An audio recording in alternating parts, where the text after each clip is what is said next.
following is a presentation of Disruption Networks. Get excited. It's the Electric Company Reunion Party Friday, July 20th at Wakely, 700 Varick Street. That's right, 700 Varick Street, the old EC. We're getting the gang back together, and we're partying old EC style. Peter Prince and Moonboo Lover will be providing the live entertainment. It's only a $5 cover at the door. Live broadcast from the D, raffles, games, prizes, and a few special announcements we're going to be making on this night. Get excited, because you know there ain't no party like an EC party, because the EC party don't stop. Friday, July 20th at Wakely's. See you there. Special announcements we're going to be making on this night. The Property Sisters of the Mohawk Valley was born when three top producing agents with over 25 years of combined experience selling real estate joined forces to take real estate to the next level. We practice with honesty, integrity, and the knowledge to help make the buying and selling process easy and stress-free for all of our clients. We pledge to always make our clients our top priority from start to finish and even after the house is closed. We will always be a valued resource for information and assistance for our buyers and sellers. Our customers over the years have become not only past clients, but great friends. As we join hands together as the Property Sisters of the Mohawk Valley, we look forward to serving our clients and our community and making a positive difference. You can reach us at 315-601-9630 for all of your real estate needs. Hi, this is attorney Nick Pasalacqua. The team of attorneys I have assembled at Pasalacqua & Associates has been carefully hand-picked to include the best trial attorneys in the particular areas of the law that we practice. Have you been charged with DWI or any other crime? Members of our team include former assistant district attorneys, now fighting to protect your rights 24 hours a day, 7 days a week. Have you or someone you love been seriously injured in a motor vehicle accident? Members of the team at Pasalacqua & Associates include former insurance defense attorneys, now fighting to ensure that you get every penny you're entitled to. If you need legal help quick, don't waste your time or money calling anyone else. Remember, for legal help quick, you better call Nick and the team at Pasalacqua & Associates. 315-500-NICK or 315-500-6425 or visit cnytriallaw.com today.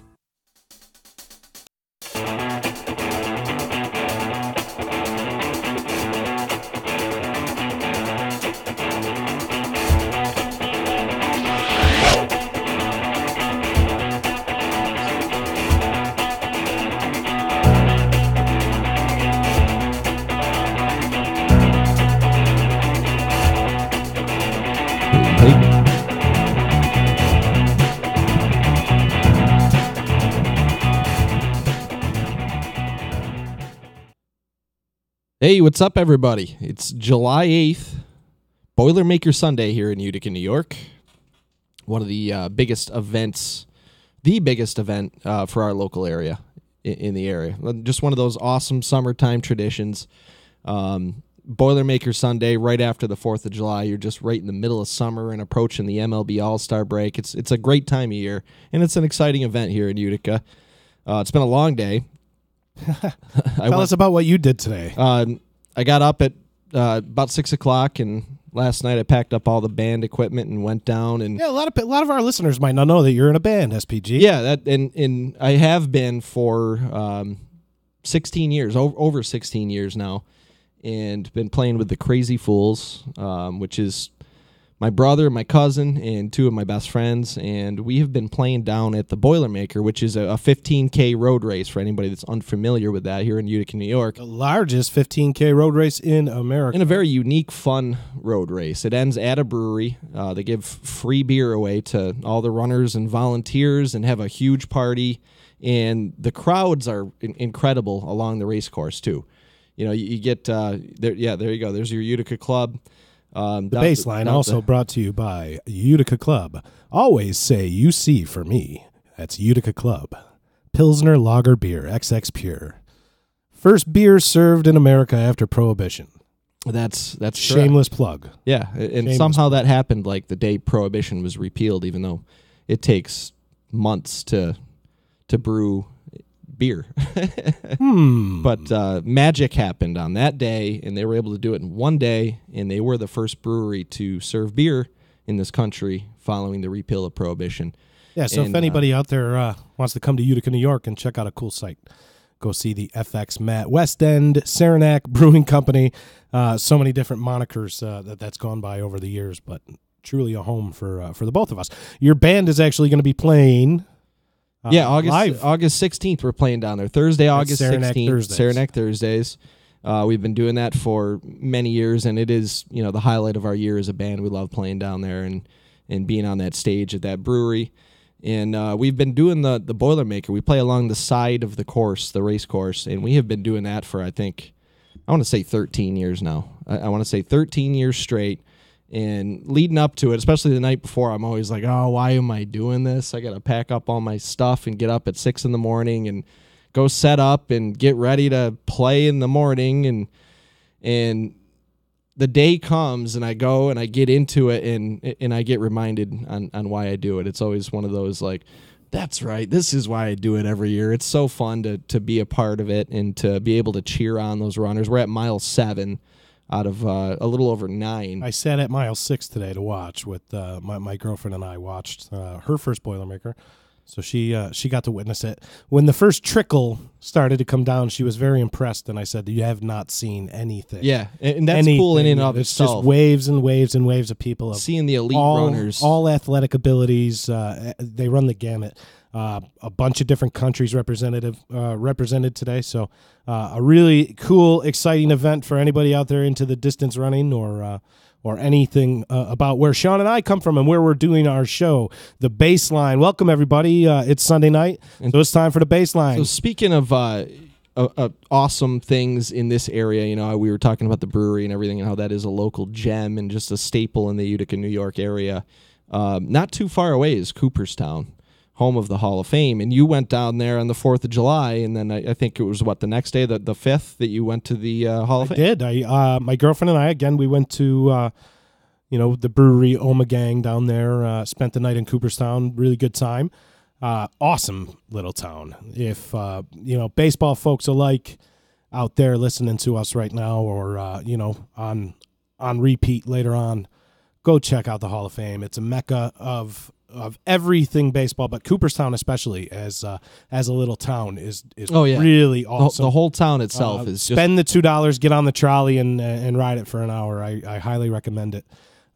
Seriously, it's just an awesome little place to walk around. Everything's within walking distance. But the Hall of Fame, man, I had not been in at least 5 or 6 years. So much has changed. It almost seems to be bigger. They did a excellent job at crowd management. People had to wait outside, but you knew it going in that you needed to wait outside before you were allowed to go in. They did an excellent job of getting everybody filtered in and not letting enough or too many people in there to where that you feel crowded or rushed through the exhibits. They had a brand new movie exhibit, baseball movie exhibit, so I got to see Wonder Boy and the Babe Ruth signed baseball from the Sandlot that the Beast got. All cool stuff. Jimmy Dugan's hat from A League of Their Own, and they have a new Latin American or Latin section that I had not seen yet, and the Negro League section is something that is just epic, and it keeps growing. It's grown from the last time. It was just a small little section. Now it's almost a quarter of an entire floor. And then I went into the plaque room. I was explaining to my girlfriend, who had never been there, that there was a difference between the Hall of Fame and the plaque room, or the Hall of Fame and the museum. And we walked through the entire museum, and she's like, wow, that was great. And I said, you haven't even been to the Hall of Fame yet. She said, what do you mean? And I showed her the plaque room. It's awesome. And I went to go seek out one guy, and I succeeded. You did. And you sent me a picture, and it was a reference to one of the things that this player was credited as the first person to be documented doing, if you want to explain that a little bit.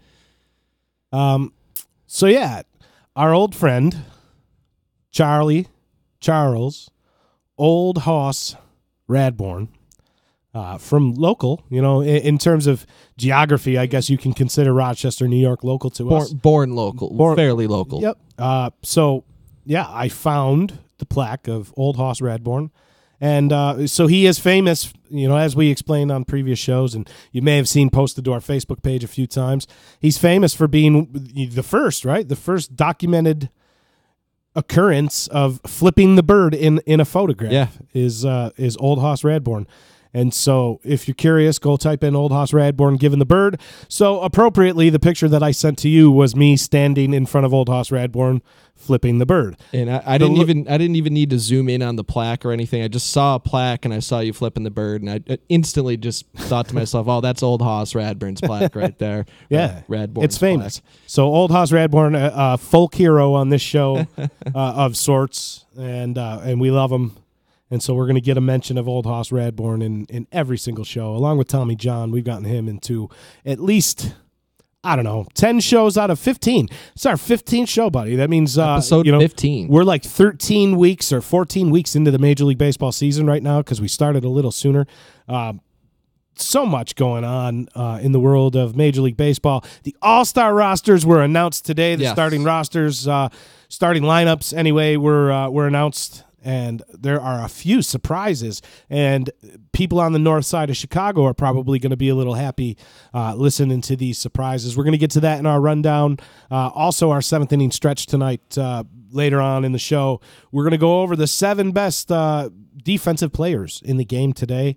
Sean's going to give his list. I'm going to give my list, and we're going to see how they compare. And let us know what you think down in the comments section, who you think is the best defensive players in the game, and share this podcast, share this webcast, videocast, what you're seeing on your screen. Look down to the right and hit that share button and share it with your friends because maybe they want to hear about baseball too. So we're going to get started here with some news and notes as we head into the rundown. And right before we do that, today on this date in 1941, I forgot about this date in baseball. On July 8th, 1941, thanks to a dramatic 2-out, bottom of the ninth, 3-run home run by Red Sox outfielder Ted Williams, the American League All-Stars. He's good, right? Beat the NL in Detroit 7-5. The splendid splinter. His dramatic drive was on a 1-1 pitch thrown by Claude Passot off the right field press box is where he hit it. And, 1941, dramatic game-winning home run by Ted Williams. So, we're going to do, like you said, we're going to get into the rundown.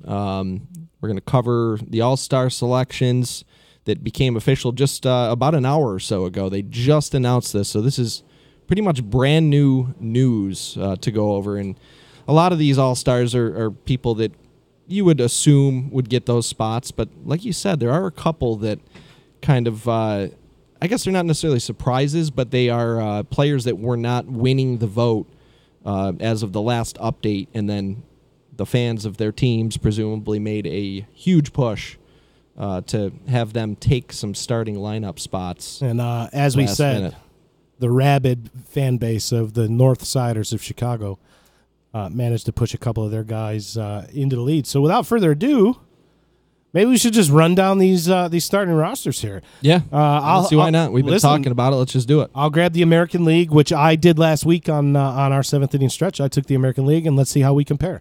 I had Wilson Ramos, and sure enough, starting the game, Wilson Ramos. I had Jose Abreu, and Jose Abreu is starting. Tuve starting at second. Nobody didn't see that one coming. Jose Ramirez having a killer year for the Cleveland Indians is starting at third base. Manny Machado. Hear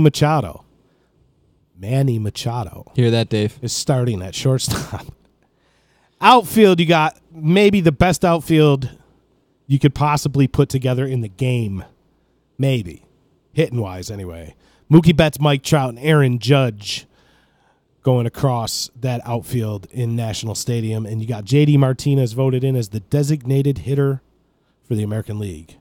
Reserves announced so far: Sal Perez, Mitch Moreland, Gleyber Torres, who's on the shelf with a hip injury, sure enough to get replaced there. Alex Bregman, Francisco Lindor, who some think should be starting at shortstop, and rightfully so. Maybe we get to Francisco Lindor later in the game today. Maybe we do. And I know there was a lot of talk about Lindor versus Machado for this spot. There is a chance that Lindor and Machado end up teammates later this season, beyond being American League All-Star teammates. Ooh, there is a chance. I like that, man. So we'll get to a little Manny Machado news and the update on his status coming into the trade deadline, which seems to be a common theme almost every episode, just because we are getting closer and closer to that trade deadline. And here we are now, about 3 weeks out, and it's going to happen soon. So I told you last week that, before we even started ranking our American League and National League teams, I told you that the American League was pretty much chalk, and it ended up being chalk. The remaining reserves, you got Michael Brantley from the Indians. Shin-Soo Choo having a great last couple weeks with the Texas Rangers. Has managed to sneak his way onto the All-Star team. Mitch Haniger having a great year with the Mariners. George Springer and Nelson Cruz rounding out the reserves that are announced so far, sure to be added to as injuries and things of that nature arise. Your pitchers that are announced: Trevor Bauer made the All-Star team. Jose Barrios, Aroldis Chapman, going to get to him in a minute, maybe on the shelf for a little while. Or just out as a little bit of a precaution today with David Robertson grabbing the save. And the Yankees win over the Toronto Blue Jays today. Garrett Cole having an awesome year with the Astros. Edwin Diaz, perhaps one of the most valuable pitchers in the league so far this year. If you just look at the Mariners' record in one-run games and Edwin Diaz's performance in the ninth inning this year. On pace for over 60 saves right now. Jay Happ with the Blue Jays. Joe Jimenez with the Tigers. Kimbrel, Kluber, Sale, Severino, Trinan, and Verlander. Who do you think is going to be starting? On that note, an important thing to mention is Verlander is set to pitch on Sunday. Yeah, so he's out of the running anyway, so no home team advantage with that anyway, but there is Garrett Cole sitting there looming large. I think Severino's got to start the game, moving to 14-2, or 15-2 yesterday, right? 14-2? 14-2. I just don't see any way that you could keep him from starting that game. 14-2, 2.12 for Severino. I don't see that there's any way that you can keep him from starting that game. But maybe Chris Sale may be in the running as well. Corey Kluber. It's not like they have a lack of options here for the pitchers in the American League. And your final vote candidates for the American League: Andrew Benintendi with the Red Sox, Eddie Rosario with the Twins, Gene Segura. I don't know how he's just not on the team to begin with, hitting over 330 last I checked. Andrelton Simmons with the Angels, and Giancarlo Stanton with the New York Yankees. Over 20 home runs for Giancarlo Stanton. It's going to make for an interesting final vote. It's going to be a good final vote. You're pinning Yankees fans and Red Sox fans against each other there in the final vote, too, to see who can either put in Benintendi or Stanton. Or, we'll see what happens. Maybe Rosario, Segura. Or I don't know how you leave Gene Segura off this team if he doesn't get this final vote. I just don't. Maybe he gets the Gleyber Torres spot. I don't know. Maybe he'll get that spot whether he wins the final vote or not. We'll see. So that's it for the AL, right? Yeah, that's it. That's my my American League roster. So that's the American League All-Star team. And in the National League, catcher, Buster Posey had been leading this vote for some time. And just in the last day or so, Wilson Contreras ended up passing him at the last minute in getting the starting catcher spot on the NL team. Cubs fans got out and voted. They did, yeah. They gave him the final push, and they got him in the All-Star game as a starter. Freddie Freeman, the Braves, starting at first base. No surprise there. Second base was another win for Cubs fans. Javier Baez ends up getting the starting spot, passing Ozzie Albies and Scooter Gennett there in the last few days there. I think Ozzie Albies had been leading. The last update they did before the final announcement was 300,000 votes, so really close. And Cubs fans must have been just pumping out the All-Star ballots, throwing Contreras and Baez in there, and it did the trick. They are All-Star as per starters. the norm for Cubs fans. Yeah. Do you remember, was it last year or 2 years ago? Yeah, well, exploit the fan vote for as long as it's there to be exploited, right? Do you remember, what was it, 2 years ago that they had almost the entire starting roster? You've seen it with Kansas City, too, for a while. Point in time. Yeah, Kansas City went to the World Series that year, so it's not as if it wasn't deserved, but I believe they had maybe Alex Gordon or somebody was starting that game. Dave will clue us in because he's a closet Kansas City fan still. And I don't even mean that as a drag. Everybody's got a second team that they follow. Dave? Who was it? Somebody was starting the game, and he ended up getting supplanted by somebody else. But somebody was starting the game, and he was hitting like 210. Not a very good year. It wasn't a very good look for Royals fans. Yeah, that's it, right? That's it. Yeah, so Baez gets in at second base. Shortstop Brandon Crawford, one of the best defensive players in the game. Hey, he's hitting over 300 right now. And he's hitting over 300. He's having a good season. Having a great season. A lot of clutch hits for Brandon Crawford this year. A big help out there in the West with San Francisco. And you'll hear his name later on in this show. Hey, we are ranking the top 7 defensive players in the game. I have a feeling you will definitely you'll hear his name again. Brandon Crawford's name. Third base, another guy that you will certainly hear his name again today is Nolan Arenado. Colorado Rockies. Mr. Roboto Nolan. He is putting together another MVP caliber season. Off to a little bit of a slow start this season, if you remember. A little bit. By Arenado standards. By Arenado standards, absolutely. But he certainly turned it on. Speaking of turning it on, you look at a guy like Paul Goldschmidt turning it on. Yeah. That's turning it on right there. Yeah.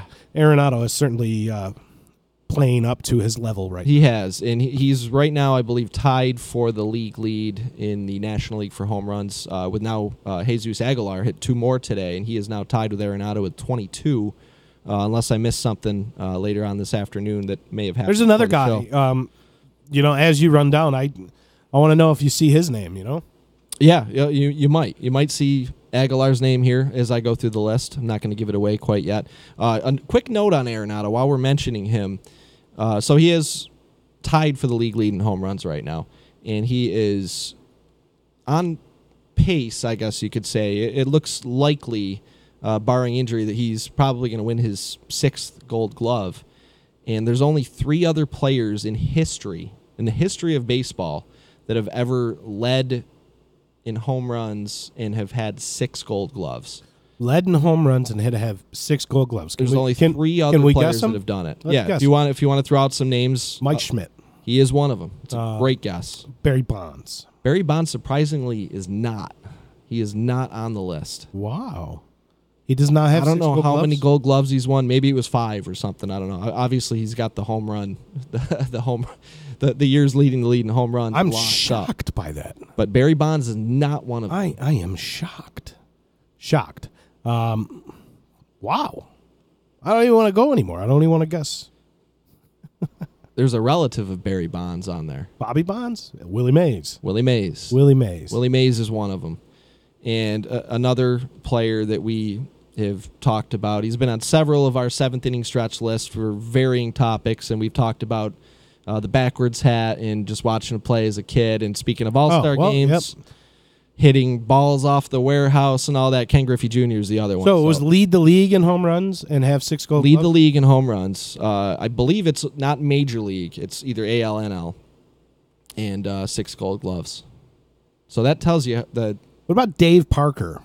He never did it. No? Never did it. Just those 3 guys. Willie Mays, Mike Schmidt, Ken Griffey Jr. Oh, just 3. I thought you said 6 guys. No, just those guys. And Arenado could be another one if he wins the home run title and locks up his 6th Gold Glove this year. We'll see what happens.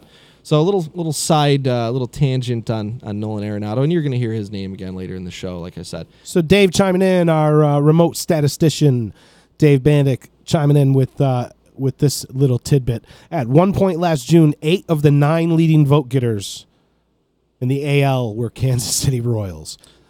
There we go. Omar Infante and Alcides Escobar were the 2 most egregious examples. They had top 3 at the least. I don't know what he wrote there. They had top 3 at the least and a lot of top 2 at every position. Via voting. So yeah, I have that memory of Kansas City just having several players in the starting All-Star game. That vote stays in place the way it is, right? Exploit it.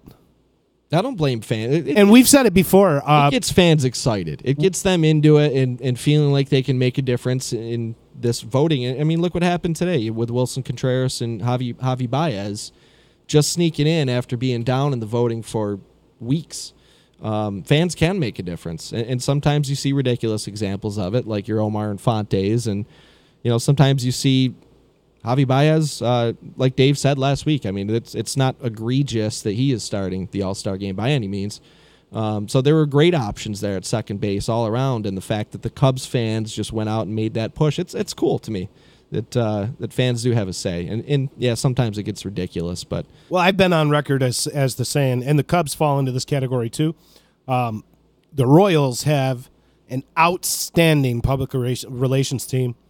Their Instagram, their Twitter, their Facebook, their TV network or whatever they do, they put out little promos and things of that nature.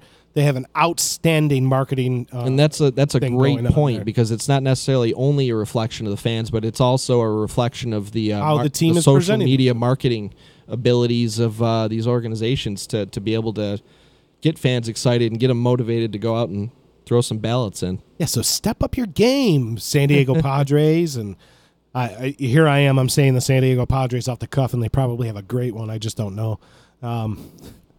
I mean, we already got the Mets and the Orioles out of the baseline, so let's just call out their social media too, because that's probably out of the baseline as well, right? The Orioles are still out of the baseline, and the Mets are They're permanently out never of the baseline. coming back. At least at this point. They can apply for reinstatement, but at this point it doesn't look too likely. They're permanently out of the baseline. Speaking of Mets and reinstatement. Yeah, we'll get to that one a little later. I'm going to keep going down the... Yeah, that's a nice little tease, a possible mention that you'll see later in the show. Something about reinstatement with the Mets. But moving on with the All-Stars here. So Nolan Arenado, like I said, third base. Bryce Harper in outfield. Matt Kemp, Nick Markakis.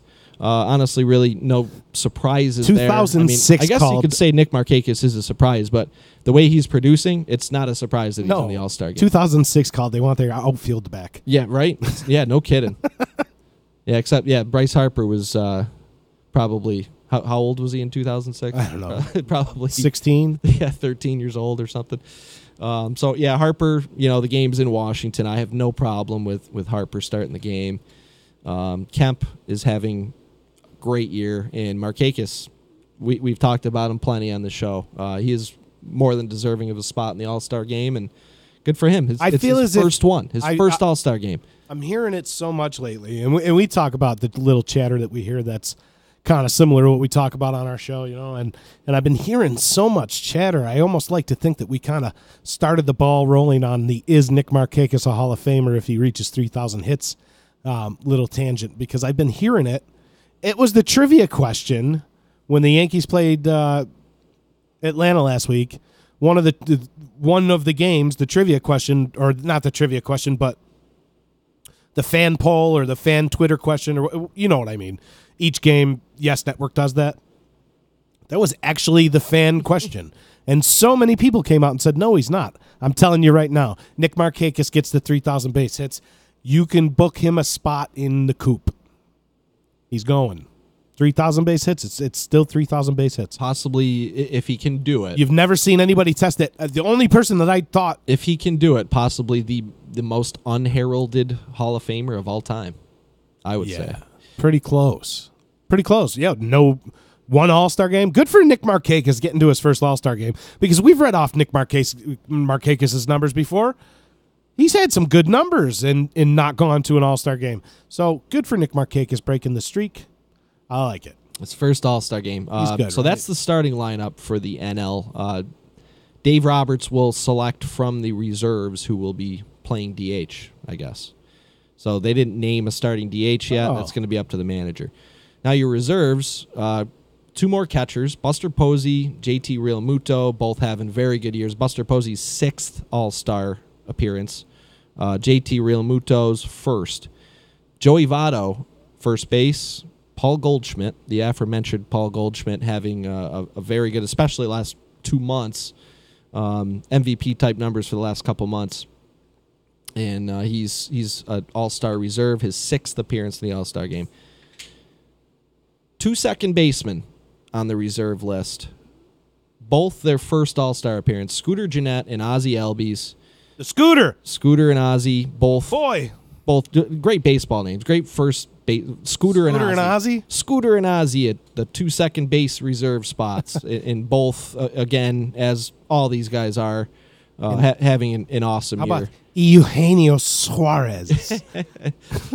Eugenio Suarez is also on the All-Star reserve list, and rightfully so. My name is Eugenio Suarez.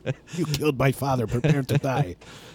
And he made the All-Star game. He did. His first All-Star appearance. And Trevor the Reds got 2 and Reds 3. They got Votto. Yeah, they got 3 in. Yep. Listen, the Reds under Brian Price is not the same team as the Reds under Jim Riggleman, and we're going to get to that in a few minutes. We're going to talk about how awesome the Cincinnati Reds have been playing. I think we lit a fire under their butts because they've been playing some really good baseball. They have, yeah. I'll let you get through your reserves. I'm sorry, buddy. Yeah, they have lost a couple in a row, but overall the last 2 months have been really good. And I've been keeping an eye on them just because we talk about them on the show and stuff, and they're going to get over for Vegas, buddy. They're 12 games under 500 right now. Not to go on this Reds tangent, but there are 3 All-Stars. We go on a Reds tangent every show. We should start sharing this in the Reds groups. 12 games under 500 right now. I wonder how long it's going to be before they're above 500, because they are playing pretty good baseball aside from the last couple games. Listen, they are really close, real close to nipping Pittsburgh. Yeah, not being in the cellar of that division. Pittsburgh is crumbling right now. Watch out for the Cincinnati Reds until they start trading off pieces. Yeah, and they will. Matt Harvey will probably get traded. I don't know how crazy they're going to go, though, because, Harvey's an obvious one, but I don't really know if they're going to sell off much more than him and maybe a couple other secondary pieces that could help, but who knows? I guess we still have a couple weeks to kind of see how things trend there. The Reds are going to run up against some pretty tough opponents coming up here with 3 against the aforementioned Cleveland Indians at the Jake by the Lake. So Suarez of the Reds field, and then they're playing 3 against St. Louis. Third base reserve Trevor Story of the Rockies, shortstop. Your outfielders, 2 Milwaukee Brewers, Lorenzo Cain, Christian Yelich. Both well-deserved. Yes, absolutely. Surprisingly, it's Yelich's first All-Star game. It's his All-Star debut. Lorenzo Cain has been there a couple times, probably. He was on those Royals teams. He was probably a starter that one year, I'm guessing. Well-deserved, though. Yeah, that's nothing against him. But I bet you he was probably part of that Kansas City Royals just voting barrage that one year. But, yeah, not taking anything away from him. And I texted Dave earlier, too, and I said, hey, I owe you an apology. I said Lorenzo Cain, I said he was injured. I'm not putting him on my All-Star team. And then I looked back into it. I thought his injury was a little bit more long-term. I looked back into it, and I said, oh, no, okay, he'll be back plenty of time to go to the All-Star game, and he deserves a spot to be there. So, Lo Cain, Christian Yelich, and Charlie Blackmon. And Dave, if you want to come down, we'll probably be going here for another hour or so. Stop in if you're out and about and come join us. And talk Dave, come see us. He did just text me asking what time we were going till, so hopefully that's maybe there's a glimmer of hope that Dave, the remote statistician, might be making an appearance. Pay no attention to the man behind the curtain. So yeah, we'll be going to probably 10 or shortly before that, Dave. If you do have any means of getting down here, please do. We'd love to have you here and getting your opinions on things and just talking baseball and just shooting the shit with you. Get down here, Dave. So on to the pitchers. Max Scherzer, no surprise there. Jacob deGrom, no surprise. John Lester, Aaron Nola, having a really good year for the Phillies. His first All-Star appearance. Patrick Corbin, former MVCC Hawk from right down the street here. His second appearance as an All-Star. Cicero, North Syracuse, North Stars. That's right. We mentioned Pat Corbin a few times on this show, but with his local ties and having a great year. He's having a really good year, and like I said, his second All-Star appearance. Actually. Hey, Caleb, if you're out there, I would like to make you an offer for Patrick Corbin. So let me know what you think, buddy. This might be the best way to get a hold of Caleb. We'll just talk to him on our podcast and hope he's listening, because he tells me he does, but I haven't seen him in a while, and I can't get responses from trade offers for him. Come on, I need Patrick Corbin, Caleb. I'll take Corbin, too. I'll give you more for Corbin. The rest of the pitchers, Mike Fulton-Nevich of the Braves, his first All-Star appearance. Miles Mikolas of the Cardinals. Michaelis. You say Michaelis, I say Michaelis. Tomato, right? Let's call the whole thing off. So, tomato with his first All-Star appearance, Miles Michaelis. Josh Hader, what more can you say about the year he is having, just striking out people at a ridiculous pace? He deserves to be an All-Star, and he is making his first appearance there. One of the most electric arms in the game. Kenley Jansen, and it surprises me that this is only his third All-Star appearance. But Kenley Jansen's there after a kind of a scary start to the season. He turned it around, and he's kind of cruising right now, getting back into being Kenley Jansen. From the host Washington Nationals, Sean Doolittle. From the San Diego Padres, Brad Hand. And from the Pittsburgh Pirates, Felipe Vasquez, their closer. Rounds it out for the AL reserves. Now, your final vote candidates, NL reserves. Final vote candidates, the aforementioned Jesus Aguilar. I think he deserves a spot in the All-Star game. Absolutely. He's been on fire. Some of these other guys, how do you vote against Max Muncy? Max Muncy should already have had a reserve spot, and I'm going to get to him a little bit later on. So, Jesus Aguilar, Max Muncy, Brandon Belt, Matt Carpenter, another guy who started just horrendously and has picked it up considerably and is having a pretty good year leading off for the St. Louis Cardinals most days. The fifth guy in the final vote group here is Trey Turner of the Washington Nationals. 282 for Trey Turner, 360 on-base percentage, 11 home runs, 37 RBIs, 22 steals,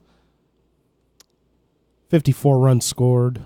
Yeah, not a bad year. He's having a good year. Not a bad year. But Muncy and Aguilar, those are the two that I would keep an eye on in that fan vote there. Yeah, me too. But again, and Muncy especially because given the the Dodgers fan base may be a little larger, I would be watching out for Max Muncy. But again, if we're going to go back to who does a good job at promoting themselves and fan interaction and marketing, you got to watch out for Brandon Belt too, because the Giants are aces at media relations. Like we were talking about in the AL, and that's important. That can't be overlooked at how that team presents its players and markets their brand and their players. And nothing can be said about the way the Giants do that because they're very good, especially when they were winning those titles those 3 years. Lots of stuff out there. They're a good organization. Wow. So those are your All-Stars and future All-Stars. Who do you see starting the game for the Nationals? Yeah, it's in National Stadium. Sean, was that a Freudian slip? You said, "Who do you see starting for the Nationals?" Yeah, it's Max Scherzer of the Nationals. It is of the Nationals. Who do you? Yeah, it was a Freudian slip. It is Max Scherzer of the Nationals. Freud was right in the National League. I don't see anybody else deserving of a start unless they would just want to give poor Jacob deGrom some kind of something to get him. There through is this season. No way. No way. Nah, not National Jacob Stadium. deGrom starts in National Stadium. Not in that stadium. It's just not going to happen. He will get booed off the mound. Off the mound. Not to take away from the year that Jacob deGrom is having. Okay, but poor guy.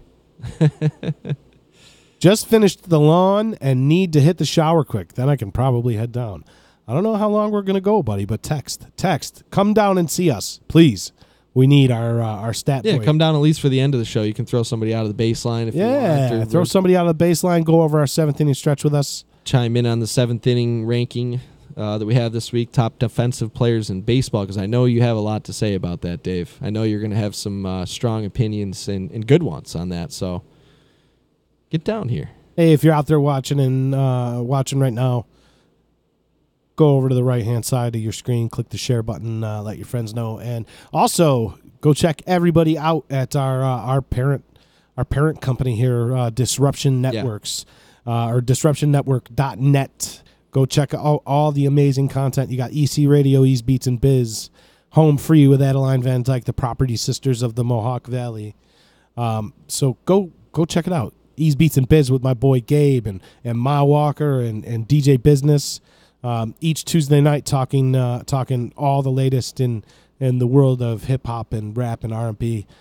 Pretty awesome show. This week they had a recording artist on coming on and talk. We also got a new show that just went live I in saw terms that. of they're doing they're doing live feed webcasts now. Keep an eye on that for Wrestle Fandom Radio. Fandom Radio, and you know what? I'm not going to pretend like I am a wrestling fan or anything of that nature or knowledgeable. But I'll tell you what, really, really, really good podcast. These guys know what they're talking about. They had a guy by the name of Bin Hameen on the other day. Some backyard wrestling guy handing out slaps. I don't know. It was pretty cool. It had me pretty laughing, and so just to share all the good stuff that's going on disruptionnetwork.net. Check it out. But back to baseball news and notes. So that was your all-star rosters there, and I want to give it a shout out to an all-star business here in the Utica, New York area, and that is Priceless Inspections. Good quality home inspections are priceless. Call Josh Amodio at 315-525-8725 for your next home inspection. He provides in-depth and detailed reports, thorough inspections, and he pays attention to details. Josh has been in the construction business his whole life, and he knows the importance of a quality home inspection. Call Josh before you put your home on the market. If you're looking to buy a home or if you just want to update your home, Josh can do all that for you. Call him today, 315-525-8725.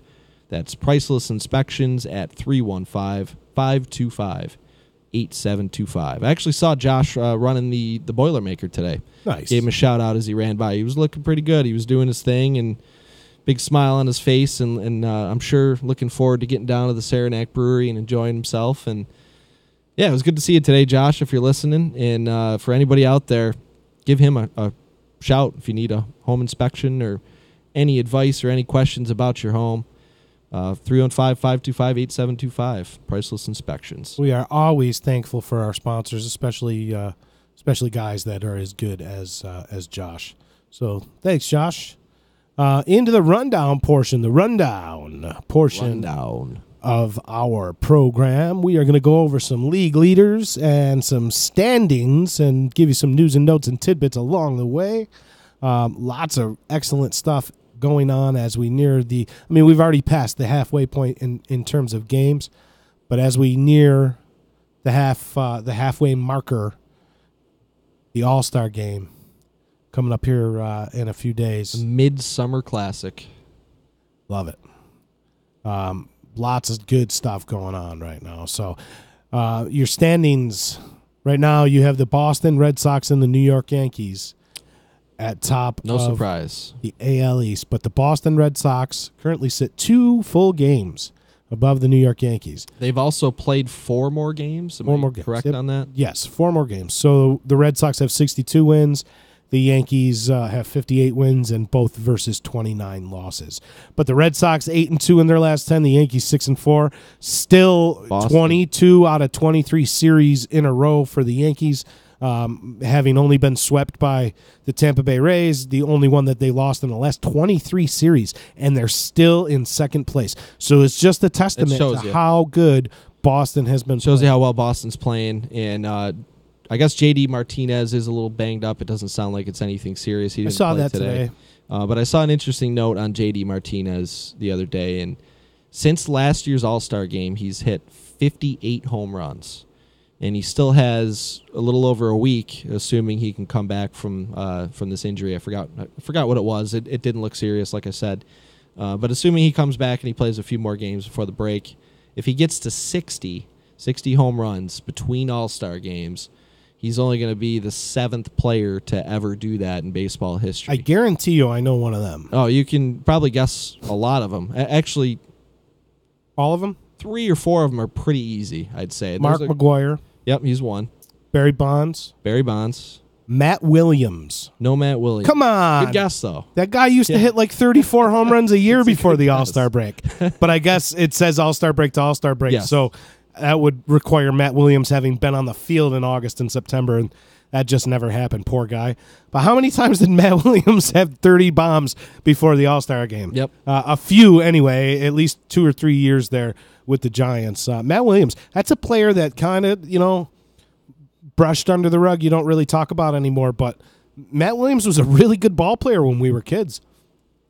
I won't try to guess any more of them. He's done some managing, too, Matt Griffey had a couple really good years before the All-Star break, too. Griffey's one of them. So there's 3 of them you got. Sammy Sosa. Baseball been very, very good to me. Albert Bell. Ooh. And there's a player that's active that has done it. Albert Bell. There's an active Major League Baseball player, aside from J.D. Martinez, who could do it here if he gets 2 more. There is an active player that has done it. Trout? It's not Trout. Giancarlo Stanton. It's not Stanton, surprisingly. That was my first thought, too. Aaron Judge. It was not Aaron Judge. Wow. You spent his most productive years in the AL East, though. Throwing me curveballs here, man. He currently plays in the NL East. And he has played in the NL East for 2 different teams this season. Jose Bautista? Jose Bautista has done it as well. So if J.D. Martinez does it, he joins those 6 players as the 7th player to do that. Thank you for playing 20 hints, Sean. I appreciate it. I mean, you could take a horse to water, you can't make him drink.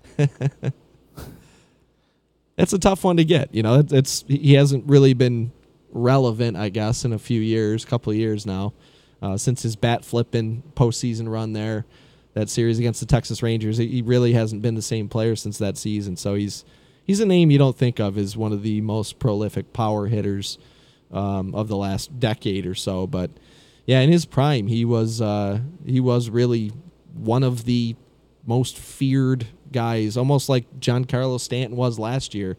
Jose Bautista had years like that too, where you just almost felt like he was going to hit it out. Couldn't throw him a fastball every time he stepped up to the plate. You could not throw that man a fastball for like 2 or 3 consecutive seasons. You couldn't throw Jose Bautista a fastball. So that's good. It's a good list. Yeah, I like that. You know, there's your Boston in New York at the top of the division. Little tidbit. That's it. One more kind of shout out in this division, and I will say that the Toronto Blue Jays managed to eke out a game against the Yankees, the first game of the series. Not such a bad team. They're going to be pilfered from probably coming up here to the break. So we'll give the Toronto Blue Jays a little mention. We're not mentioning the team that's out of the baseline. I want to mention them. Oh. They're 37 games back now. They've lost 6 in a row. So anything you say about them is just going to dig their ditch further on the show. Oh, and I want to talk about the Rays for a quick second. Yeah, I got some more Baltimore. Usually it's you going on the Baltimore rants, but I think it's going to be me this week because I got a few things to say about the Baltimore Orioles. It needs to be said, Sean. It needs to be said. The Tampa Bay Rays are 1 game above 500. They're 16 games back in the division, but they're 1 game above 500. 23-17 at home at the Trop. They have a positive run differential. They've won 2 straight. They're 6-4 in their last 10. I believe that they've been overcome since June 1st. I looked the other day, and it was neck and neck, but the lowest ERA in the game since June 1st. Kevin Cash deserves all the credit in the world and deserves serious. If the awards were given out at the half the season, Kevin Cash would deserve serious consideration for AL Manager of the Year. Oh, by the way, they beat the Mets 9-0 today. They blanked them. They gave the Mets a big old goose egg donut. The Mets and the Orioles. Could it get any worse? Are they playing a series against each other, fighting the battle of who could care less? Is Chris Archer back now too? I think he is. He might be back. If not, he's starting tomorrow. Within the next day or so, he will be back if he's not already. So it'll be interesting to see what happens there. Chris Archer, I believe, is scheduled to return Monday. Right, so tomorrow. Monday, yeah. Yep. So that's tomorrow. Yeah, buddy. I'll tell you what. I don't want to talk about Baltimore. So you go ahead. All right, so Baltimore. Yeah, they have lost 6 in a row. They're 37 games back of first place. Ladies and gentlemen, Mr. SPG. I think Chris Davis might be the worst player I've ever seen in my life. I think he seriously might be the worst baseball player I've ever seen.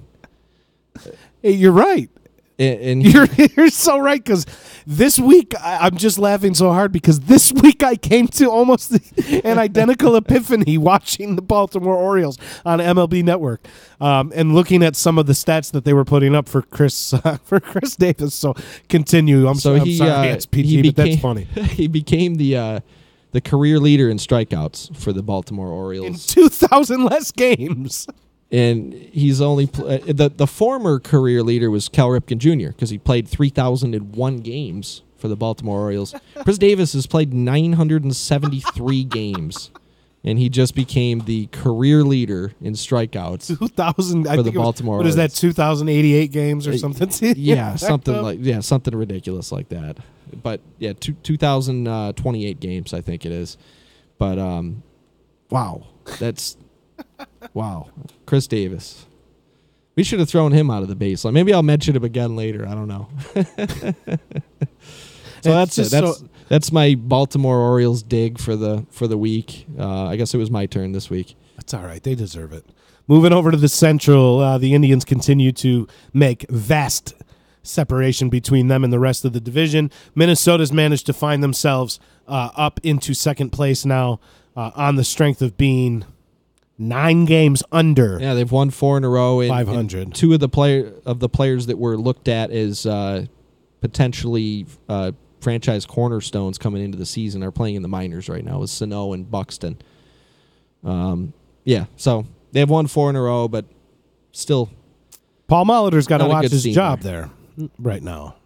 I mean, I know he's Larry Legend in Minnesota, but Paul Molitor's got to watch his job. That's a team that went to the playoffs last year. They're now currently 9 games under 500. They're 9.5 back of the Cleveland Indians and fading fast. They're almost tied with the Detroit Tigers, who almost from the onset of the year were giving up. So, I don't know. A lot of things got to go right for Minnesota to turn that season around, and I just don't see it happen with the way that they're playing out there in the West, and especially the top 2 teams in the East. Almost guaranteeing the East represented by 2 teams. You're really left with 1 wild card spot, and the Minnesota Twins got to do an awful lot of catching up to catch with Seattle and Oakland. So anyway, continuing down in the Central, you got the Tigers at 40-52, Chicago at 30-60, and Kansas City at 25-64, 24.5 games back of the Cleveland Indians.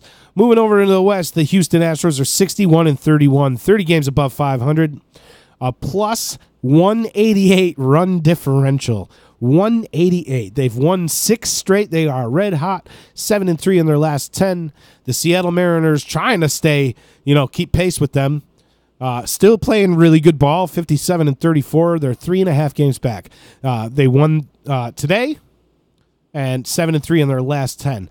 The difference, 3.5 game difference. Okay. 188 run differential for the Houston Astros, plus 17 for the Seattle Mariners. It just goes to show you, anything can happen in this game. The Oakland Athletics are 10 games back in the division at 50-40. Very hot team right now. But a very hot team. 8-2 in their last 10. They won their last 2. Again, another team with a plus 17 run differential. I mean, they're probably, we've talked about how the playoff picture in the AL is pretty much almost already set in stone. It's set. I don't see anybody. I'll tell you though that Oakland A's team, although I don't see it happening, we've seen them do it though. We've seen them do it, and they're only 6.5 behind Seattle right now. As good as Seattle has been, they're really the only other team in the American League that I see that potentially could very big long shot still, but potentially could be a surprise team in the second half of the season and go on a run. I don't think the pitching is good enough for them to sustain this hot streak that they're on now, but like you said, we have seen them do it before. We've seen them do it before. It's in the bloodlines of that franchise. And who knows, Billy Bean, we'll see what rabbits out of his hat. We'll see what he can do here. And the thing is, he gets high ceiling guys and often gets a high ceiling out of those guys. So he can go and trade a guy like a Jed Lowry and return 2 young arms that haven't, maybe they're not on anybody's radar. But if they're on Billy Bean's radar, chances are they can produce at a high level. Speaking of guys that were once on Billy Bean's radar and who are now just maybe, in terms of Chris Davis, might be where I have Sonny Gray ranked in terms of pitchers. Sonny Gray is the Chris Davis of pitchers? Yes. Is that what you're saying? Right now, to me, Sonny Gray can do no right. None. I saw MLB Memes, I think, had this video up last week of the Little League coach that walked out and he demeaned his players every time he walked out, and walked out to the one kid and said, "Are you sure you're not left-handed?" That's what I want to walk out. I want to go out one time. I want to tell Aaron Boone to just let me go take Sonny Gray out of the game and just walk up to him and say, are you sure you're not left-handed? Because you suck. Sonny Gray, pick it up. You might have to find yourself out of the baseline here. The Los Angeles Angels of Anaheim are 45-45, meaning that the Tampa Bay Rays currently have a better record than the Los Angeles Angels of Anaheim. No thanks to Johnny Field, by the way. Johnny Field, you're getting your mention, buddy. I hope that you're watching tonight. I hope that you secretly liked the Baseline page or the Baseline Twitter account, and you see that we're live right now. Johnny Field's using his burner account. You're getting your mention. What's the playbook say today, Johnny? What's the wristband say today? He did get a hit yesterday to up his average to 217 on the year, though. Listen, if he's above Mendoza, he's doing okay. 0 for 2 with a strikeout today, Johnny. Above Mendoza means above Durham. That's what's going to happen. He's at 214 now, though, after today's game, so we'll see what happens. 0 for 2 strikeouts, Johnny. Only one strikeout today. It was a good day for Johnny Field. 0 for 2 with one strikeout. Only lowering his average by .003 today, so nice game for Johnny. Good job, Johnny Field. Right. We're not going to even get you out. We're never going to throw you outside of the baseline. I promise you. You're forever granted immunity from being outside of the baseline. Tweet us back, buddy. We want to hear from you. You're our boy. Can't wait till we see you in Syracuse with Durham. So that's the rundown of the Major League standings. Sean, you want to take us through a little bit of league leaders? Yeah, I can do that. And one more thing on Johnny Field. When was that series in Syracuse? Was it July 16th? It's coming up. I think that coincides with the All-Star break. So it's very possible they might send him down anyways during the All-Star break to get some time in. So it's a realistic shot that Johnny Field might be coming to play the Syracuse Chiefs. I wouldn't mind going out for that game. All right, so let's get into... And I do have something from the text line. Something epic is about to happen here in a little while, folks. So if you're interested in sticking around for our 7th inning stretch, our statistician... Are we going to have to get a third camera ready for that? I have to get a third camera ready. That's what I'm doing right now. Exciting. So, okay, I'll run down some of the league leaders really quick. This ties in to the All-Star rosters we just mentioned. You're going to hear a lot of the same names. With obvious reasons. So Mookie Betts still leading the American League in average, 342, followed by Jose Altuve, your reigning MVP at 338. Gene Segura on the final fan vote of the AL All-Star ballot, batting 330. JD Martinez, 329. Manny Machado, batting 313. And boy, did Baltimore screw up this whole Manny Machado thing. They should have traded him last year. His value is almost... I don't know what percentage it is of what his value was before the season or in the off season, but the closer we get to the trade deadline, the lower his value goes as far as I'm concerned. And, that will depend on how many suitors there are. And I don't mean to go on a tangent here while we're doing league leaders, but the Manny Machado story is front and center right now as we come into the trade deadline. And I saw an update today that there was a report from the Baltimore Sun that there have been 7 teams that have made offers for Manny Machado, formal offers to the Baltimore Orioles for Manny Machado. And in order of appeal, supposedly, according to sources, the offers are from the Dodgers, the Diamondbacks, the Brewers, the Phillies, the Braves, and the Indians. Ken Rosenthal says the Dodgers and the Brewers. I was going to say, the Dodgers anyway. That's a team that I would be surprised that wasn't on that list. Just to circumvent quick, Robbie Danger is actually checking in today. Robbie, hope you're feeling better, Robbie Danger. Stranger Danger, as he's known in the Electric Company Fantasy League. Nice to see you checking in. Robbie thinks that Verlander would be getting the All-Star start because the game is not in Houston. It's actually just being managed by A.J. Hinch, who has the honors from winning last year's All-Star game. last year's World Series, so A.J. Hinch will be managing. So you would think that he would have like the kind of homer advantage for Verlander, but Verlander is actually scheduled to start Sunday. So Verlander is not going to get the ball in the All-Star game. So you got to think that Severino's probably going to take that nod from Verlander. Verlander scuffed up a little bit in the last couple starts. Did have a good start his last time out, but scuffed up in the few starts before that and sitting on 4 losses anyway. So I think that it was Severino's to lose, coming into this weekend. And then once the schedule kind of got announced and we realized that Verlander wouldn't be starting, I think it's Severino right now, Robbie Danger. And, J.D. Martinez, best hitter in the game, period, Robbie Danger. I don't know how emphatic I can be about the period, but I will tell you right now, you're pretty close to hitting the nail on the head. He's been a tremendous force. I can't argue with Robbie on that. No, I won't argue against it. I'll argue for other guys. I'll throw other guys in the arena. Mike Trout, of course. But batting .329 with 27 home runs. Yeah, it's. Yeah, he's ridiculous. Yeah, he is one of the best, if not the best in the game. There's no doubt about that, Robbie. He is. Thank you for checking in, buddy. And anyway, like JP said, I hope you're feeling a little bit better.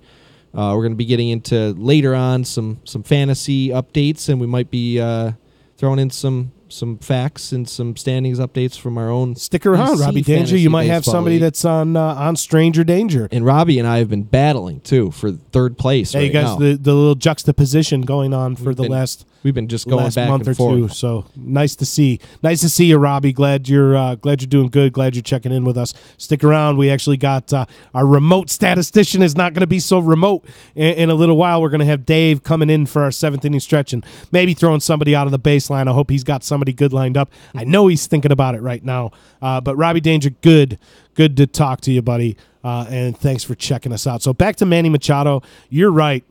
They botched it.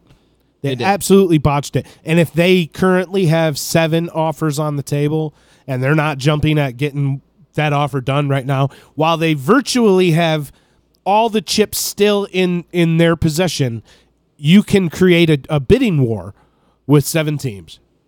You can go back and demand a little bit more and a little bit more and a little bit more from other teams and see if you can sweeten the pot just enough to where you pull the trigger. I understand maybe playing the game, but you got to pull the trigger right now.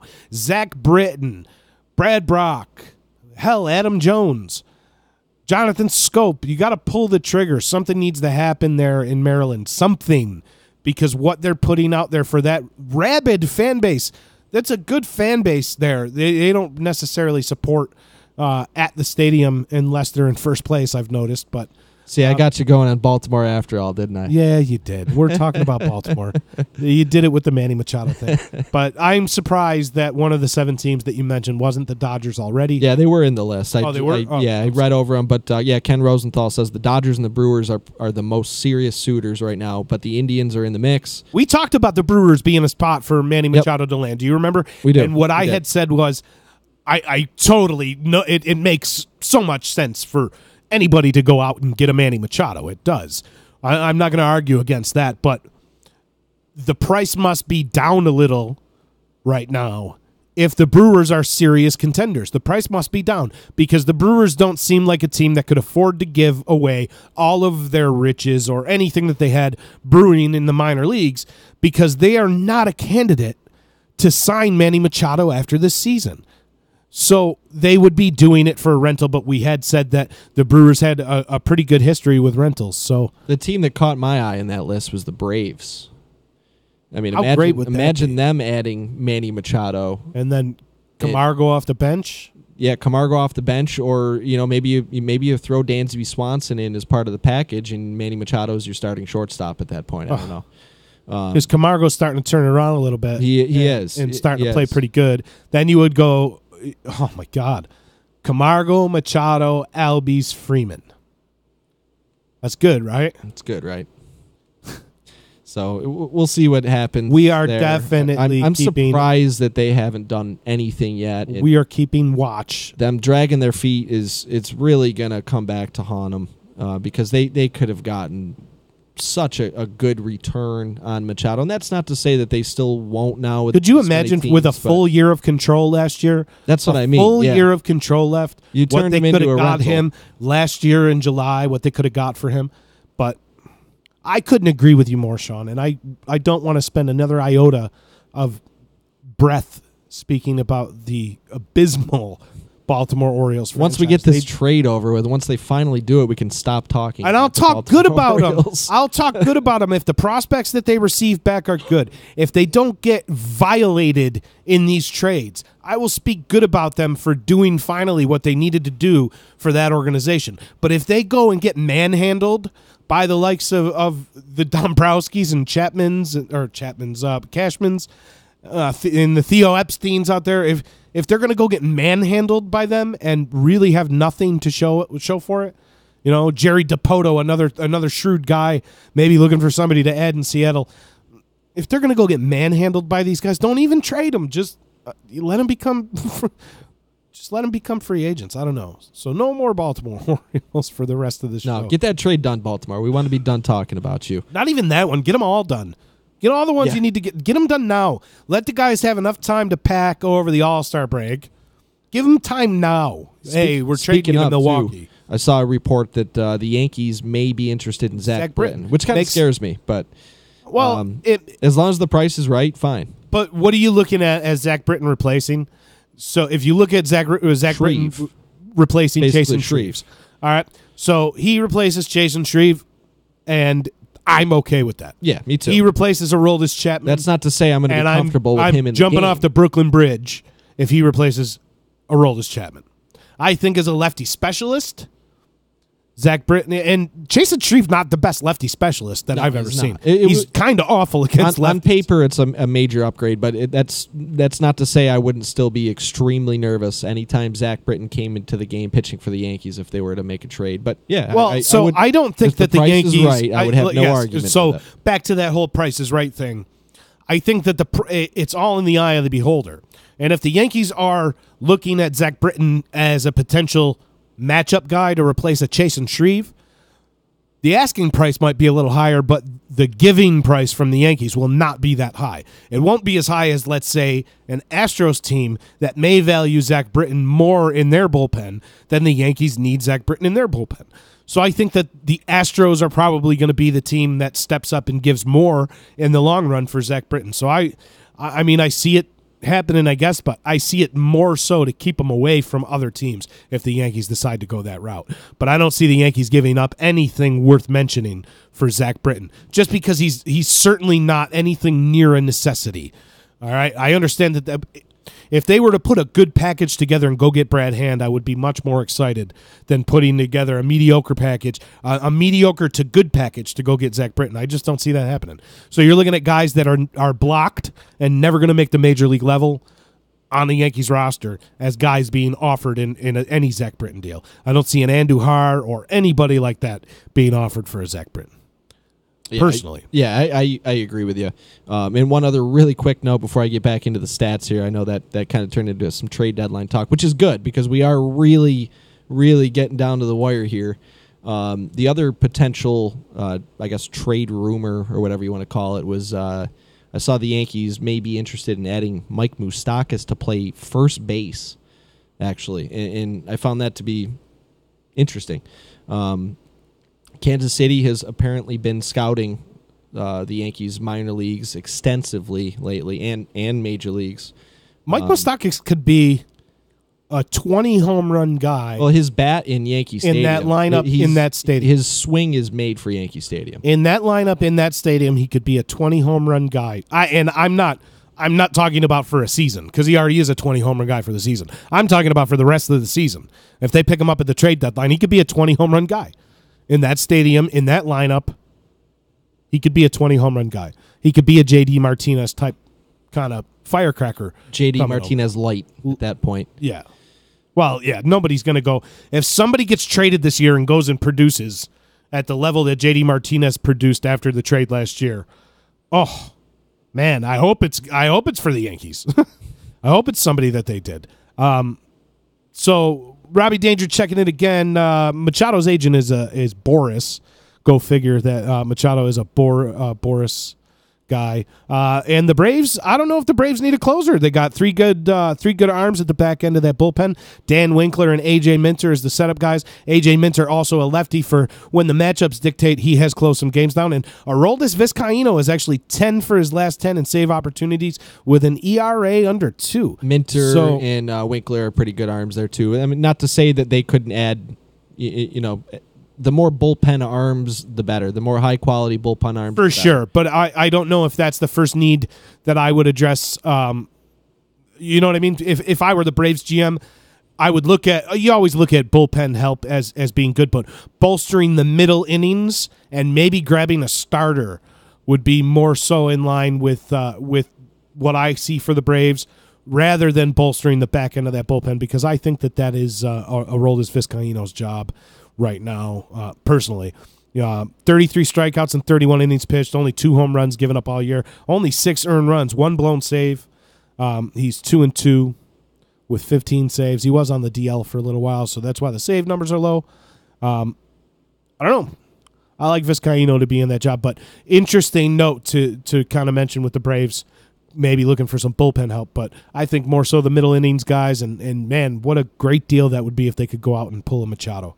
What a great deal. Because that's actually, if Machado is smart and Machado is wanting to maybe win a World Series in his lifetime, you look at that core that Atlanta has locked up for the foreseeable future with the Acuñas and Freddie Freeman, Ozzie Albies, Camargo, and maybe a Machado after that, Foltynewicz. And I know that they have guys like... what's his name now? He's on the shelf, so I forgot his name. Soroka. Yeah, Soroka. They have good one. Valuable pitching arms there too. So that's an organization on the rise. So maybe a potential spot, and with money to spend. So maybe a potential spot to be re-signed if he goes there. The Brewers don't make much sense other than the fact that they've had good history with rentals, and if the asking price isn't so high, which it would dictate that it's not with the Brewers being so close, to go get Machado. But in terms of the Braves, Robbie, I don't know. And David Justice going to the Yankees in 98, I believe it was the year 2000 for the Justice trade. But either way, also very good, worth mentioning. And Greg Bird. In the year 2000. Yeah, Greg Bird hasn't seemed to turn it on, so to speak. Maybe he's just a streaky hitter. Maybe he's just reeling because of the lack of a preseason, the lack of a spring training this year. Who knows? But they have options. They got Neil Walker, Brandon Drury as options. But I like looking at Mike Moustakas there. Not to keep going off on this tangent. I like looking at Moustakas for first base. Listen, entertain everything to make your team improved. That's what you're looking at the trade deadline. And we've seen Cashman own the last 3 or 4 trade deadlines. So I'm not at all worried about what the Yankees are going to do there. Not at all. So back to the league leaders. Back to the league leaders here. Let's see. That's your AL average leaders. In the NL, you got Scooter Gennett at 326, but you have another player now that has just gained enough at bats to qualify. Albert Almora Jr. is also at 326, tied for the league lead in the NL. Nice. Cubs outfielder. Nick Markakis at 322, Matt Kemp, and JT Realmuto at 317. Your AL home run leaders, JD Martinez with 27, Mike Trout and Aaron Judge right behind him at 25, couple back. Jose Ramirez with 24, Francisco Lindor with 23. Lindor was my pick for AL MVP before the season started, and Jose Ramirez was your pick. Those guys with 24 and 23 home runs this season, just crushing, making us look like geniuses. Baseballs. I don't know if they will win MVP at this rate because of maybe a JD Martinez or a Mike Trout, but they will certainly be. I had Paul Goldschmidt, and for the first little while, Paul Goldschmidt was letting me down. He's back in the conversation. In the NL, Nolan Arenado 22, Jesus Aguilar at 22, Bryce Harper 21, Paul Goldschmidt at 20 now, and an interesting name, Max Muncy at 20. And Mad Max. We haven't talked about Max Muncy much on this show, but what he is doing this season is just amazing to see. I mean, he really has come out of nowhere to become probably the most dangerous hitter on that Dodgers team right now. So he's at 20 home runs in a lot less amount of at-bats, too, on his stats, if you take a look there. He's under 200 at-bats this season. Yeah, 410 on-base percentage, 617 slugging percentage, good for 1,027 OPS, 20 home runs, 38 RBIs, and only 196 at-bats. 40 runs scored for Max Muncy, which kind of jumps off the page. He walks a lot, too, I believe. Kind of jumps off the page for a guy that plays that position. So as of the other day, I don't know if this is still true or not, but the only players that have of qualifying players that had a better OPS than Max Muncy were Mike Trout and Mookie Betts, which is insane. So he's in that final vote for the All-Stars too, and I'd like to see him get in because that's a cool story. He is really just having a ridiculous season kind of out of nowhere. He's crushing the ball, and good for him. You might hear his name again in a little bit. Absolutely. Your AL RBI leaders, J.D. Martinez, who we were just speaking about as potentially being one of the best hitters in the game. 74 RBIs already this season to go along with his 27 home runs. Leading the league in both categories. He's also fourth in average. So potential Triple Crown winner, J.D. Martinez, is certainly bolstering Robbie Danger's point that he said a little while ago. Edwin Encarnacion with 62 RBIs. Jed Lowry still hanging tough out there in Oakland, having a great year, 62 ribbies. Mitch Haniger, 62 ribbies. And Evan Gattis, Houston Astros with 62 ribbies. Your NL RBI. Gattis had like 30 RBI in June. I don't know if you saw that. Big month, yeah. He had 30 RBIs in June. Eugenio Suarez leading the NL. The All-Star Eugenio Suarez leading the NL in RBI with 68. The All-Star Javi Baez with 65. The All-Star Nolan Arenado with 63. Jesus Aguilar, who is part of that final vote with 63. And Trevor Story, the never-ending story, 62 RBI and left off the NL All-Star team. Oh, he's there. Is he there? Trevor Story is one of the reserves. Oh, he's I see. Yeah. I didn't pay attention when you were reading the reserves off. Everybody else should have, and I didn't. I think we went on a Eugenio Suarez discussion there, right before I mentioned Trevor Story. Just quickly kind of said his name and moved on. I'm a tangent talker. That's what happens. AL wins. We talked about him already. We're going to talk about him again. Luis Severino with 14. The Klubot with 12. Blake Snell for the one game over 500 Tampa Bay Rays. With 12 wins, Rick Porcello with 11, and Charlie Morton still having a pretty good year out there for the defending World Series champion Houston Astros with 11. Your NL wins leader, Mad Max Scherzer with 11, Aaron Nola with 11, and John Lester with 11. Followed up by Zach Godley and Zach Greinke, a couple of Arizona Diamondbacks at 10 and 9. Zach G is from Arizona. AL ERA leaders. Blake Snell has taken over the ERA lead in the American League at 2.09 for the Tampa Bay Rays. Luis Severino right there behind him, 2.12. Verlander now at 2.15. Chris Sale, 2.36. And Trevor Bauer, All-Star Trevor Bauer, 2.45. In the NL, you have the only qualifying starting pitcher, the only qualifying pitcher, I guess you could say, with an ERA under 2, Jacob deGrom with a 1.79 ERA. Ross Stripling, 2.22. Max Scherzer, third at 2.33. Mike Foltynewicz, 2.37. Aaron Nola, 2.41. Your AL saves leaders, Edwin Diaz just continues to pile up the saves for the Seattle Mariners with 35 now. 35 saves on before pace the All-Star break. 70. 35 saves. I think technically, what did you say? He's on pace for 66? Yeah, that was as of last week. I don't know what it is now. It's probably about the same. He's just been cruising right along. 35 saves before the All-Star break for Edwin Diaz. Craig Kimbrell second with 27. Aroldis Chapman, 24. Keone Kela, Tomato, 22. Blake Trinan, 22. In the NL, your saves leader is Wade Davis of the Colorado Rockies, who have been playing very well lately. 25. Kenley Jansen with 24. Brad Hand with 24. Sean Doolittle with 22. And Brad Boxberger with 21. Boxberger. Your AL WAR leaders. WAR. What is it good for? 6.8 for Mike Trout. That's what it's good for. But it's good, right? Nipping on Mike Trout's heels now. Jose Ramirez and Mookie Betts, 5.6 and 5.4. And Francisco Lindor shooting up the AL wins above replacement list. 5.3, just absolutely electric player for the Cleveland Indians. And Aaron Judge rounding out the top 5 for AL WAR leaders at 4.9 wins above replacement.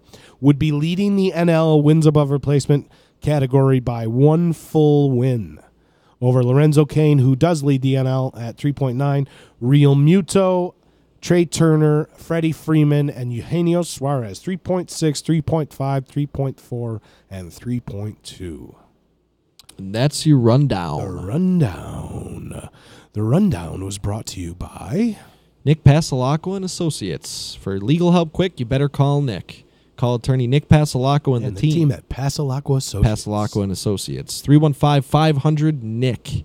That's 315-500-NICK. Such a coincidence that he got that number. Yeah, how about that? CNYTrialLaw.com is his website. Check him out. Is it time for 3 Up, 3 Down? It's time for our weekly segment called 3 Up and 3 Down. Talking to our resident fantasy baseball expert, Mr. Sean Patrick Gaffney. SPG, what you got for 3 Up, 3 Down this week? Get into 3 Up, 3 Down, but before that, I want to give an update on the Haps on the Haps. Ah, the Haps on the Haps. The Haps on the Haps. So last week, Ian Happ went 4 for 13 with 2 runs, a home run, and an RBI. 308 average. Not a bad week for Ian Happ. Not too bad. But J Happ, on the other hand, he didn't have such a good week. He had probably his worst 2 starts of the season. 8.1 innings pitched, 2 losses. He just got absolutely shelled by the Yankees the other day. The start before that, he just got destroyed by the Detroit Tigers. His ERA over the last week, 14.04 with 2.52 whip. 9 strikeouts, 8.1 innings. That's not what you want to see out of somebody you consider one of your major trade chips. So the Haps on the Haps. Not good for J Happ. Ian Happ seems to be doing a little better. And that's the Haps on the Haps. We are the only current baseball podcast doing a weekly devoted segment to the Haps. The Haps on the Haps. That's what it is. Ian Happ's happy. J Happ is not. So I'm sitting here off camera right now, and you can't hear me because we're about to introduce the guy whose name is not Tyler Thomas. I promise you that. His name is not Tyler Thomas. But since our last guest, and since this is a surprise guest, the graphic I'm going to put up is going to have you labeled as Tyler Thomas. I apologize. Listen, I didn't know you were coming. You didn't let us know. So I assure you, the man coming on. Maybe Todd can fix that for us if he's on. The man coming on, the man that you currently hear right now. The man, the myth, the legend, the man behind the curtain. Dave Bandych makes his live in-studio debut on the baseline. Our resident remote statistician, Dave, what do you have for us today? Well, hello. How's it going? Welcome. Nice to actually see you guys face to face. Yes, thank you for coming, Dave. Hearing your ugly mugs. Just listen, you do on my such computer screen. Now you can call us out in person. Wonderful work. Yeah, right. You do such wonderful work as our remote statistician. It's really good to have you come down and join us for a UC and to go over all the news and notes that's going on in Major League Baseball right now. So Sean is currently in the middle of his 3 Up and 3 Down segment where he is going over. You haven't jinxed any of my boys, have you? Not yet, Dave. Not yet. Cheers, mate. Kiss of death. Good to have you. So you haven't done the 7th inning stretch yet, right? Not yet. We're waiting for you. Fantastic. I appreciate it. And in honor of a man who you guys might have in your top 7, but I do not, And I apologize because I talked to JP about this, and I shit on him when he went into the outfield. And his abilities. Aaron Judge. I am drinking a nimble giant. A nimble giant. Seemed oddly appropriate. In honor of Aaron Judge. He is a nimble giant. He is. And I'll tell you what. Good defensive stats. You might see him on one of our lists. You might. Maybe. We'll see. Sorry, let's get into the 3 up, 3 down, Dave, and we'll see who I cursed from your team this week. Actually, I don't think, like I said, I don't think I have anybody. That's good. That is on your team. Let me pull up my notes here. 3 up. The aforementioned Max Muncy. I had to throw Max Muncy in there. We have not talked about Max Muncy enough on the show. He's got 20 home runs, 38 RBI, 39 runs scored, 270 average. And that's in, let's see, he's 196 at-bats. He's got 20 home runs and 196 at-bats. OPS over 1,000. Like I said, the only 2 players, at least as of a couple days ago, that had a better OPS were Mike Trout and Mookie Betts. And we have barely talked about Max Muncy all year. And he certainly deserves a mention, at least on the 3 up list. And I think he deserves the vote in the Final 5. I don't know what you think. What do you think about the Final 5? I know that's not fantasy baseball talk. If you saw did you see the list yet? I saw some of it. I heard you going over some of it when I was getting ready. I can pull it up again if you want me to read the names off to you. Yeah. What do we got for the final 5? You're saying? Yeah, the Final 5 choose vote. From? Max Muncy's got my vote in the NL. Maybe JP can pull that up. I'll keep going down my players here. The final vote in the NL. Well, I'll give them both to Dave. Yeah, you might not have been on. throw those out right now. The 2 final votes. Final vote in the AL. You got Andrew Benintendi, Eddie Rosario, Gene Segura, Andrelton Simmons, and Giancarlo Stanton. And the final vote for the NL is Jesus Aguilar, Brandon Belt, Matt Carpenter, Max Muncy, and Trey Turner. Damn. Right? I mean, those... They should all be all-stars. Yeah, they should all be starters, to be honest with you. I mean, especially the shortstops. The shortstop depth at the American League is just insane. Yeah, you know... The comparison American to National League you don't see Carlos Correa even mentioned. No. Right? No. Don't even see him mentioned. It's Which crazy. Is crazy. And Didi Gregorius, you look at, obviously he cooled off a little bit, but you're talking about a guy with yeah, well, but you're talking about a guy with just a little bit. With, probably I think he's got 16 homers and 47 RBIs at the shortstop position, and not even in the top 5 of all-star caliber shortstops in the American League. So it certainly speaks to you don't hear Xander position. Bogaerts get brought up much in that conversation. No, another guy too. That's right. And Segura, I understand that Segura's part of the last thing, but he's hitting 330. Yeah. Hitting 330. How is he not even starting the All-Star game, right? Yeah. It just echoes, again, like we said. The Machado even being there his defensive metrics are just so goddamn bad. Yeah. Don't talk so bad about him. He might end up being an Indian here, Dave. Yeah. Where are they going to play? Where's he going to play? First base? They better move him to third. Yeah. Move him back to third. Move Ramirez to second. And then, who's that leave out? Kipnis? Yeah. That's Sorry, fine. Kippy. I love you, Kippy, but you just haven't had it for about 2.5 years. If Machado's coming, I think Kipnis understands. Could be a good bench player. Kipnis could be a good guy. Listen, that probably serves his role better, Jason Kipnis, as being that bat off the bench, or maybe the guy that can spell multiple people. Mm-hmm. Can he play the outfield, Kipnis, or is he just a second baseman? Kind of. I mean, they put him out there last year. He played outfield in college and high school a little bit. Yeah, so maybe that's a guy that can become like an uber Ben Zobrist type guy. Yeah, the only problem is he doesn't really have, that short third kind of experience. But in terms of at least second and outfield, he can fill in. I bet you can play third base. I'd be willing to bet. Yeah. I don't know. I don't know much about the Indians. We got our first kind of, outside baseball fan other than the Yankees here to talk. So, you know what I want to go ahead and do? Are we in the middle of something right now? Are you still in the middle of 3 up, 3 down? Oh, yeah. So that was Max Muncy's fault. We got on that tangent because of the final All-Star vote. You finish up your 3 up, 3 down, and then we're going to introduce I'll go through it pretty quick. A brand new segment tonight. Brand new segment. So I just created it in my head. So Max Muncy, I got Aaron Hicks. He's on a tear right now. He is banged up. He's a little banged up. It's doesn't sound like anything major. He's batting .259, 16 home runs, which is a new career high for Aaron Hicks, 42 RBI, 44 runs scored. He's been batting. I want to say he was batting third or fourth the other day, and he's also been batting leadoff. So Aaron Hicks is trending up as long as this injury isn't going to be anything major, which it shouldn't be. He's number 2 on the 3-up. Jose Peraza. We've talked Cincinnati Reds.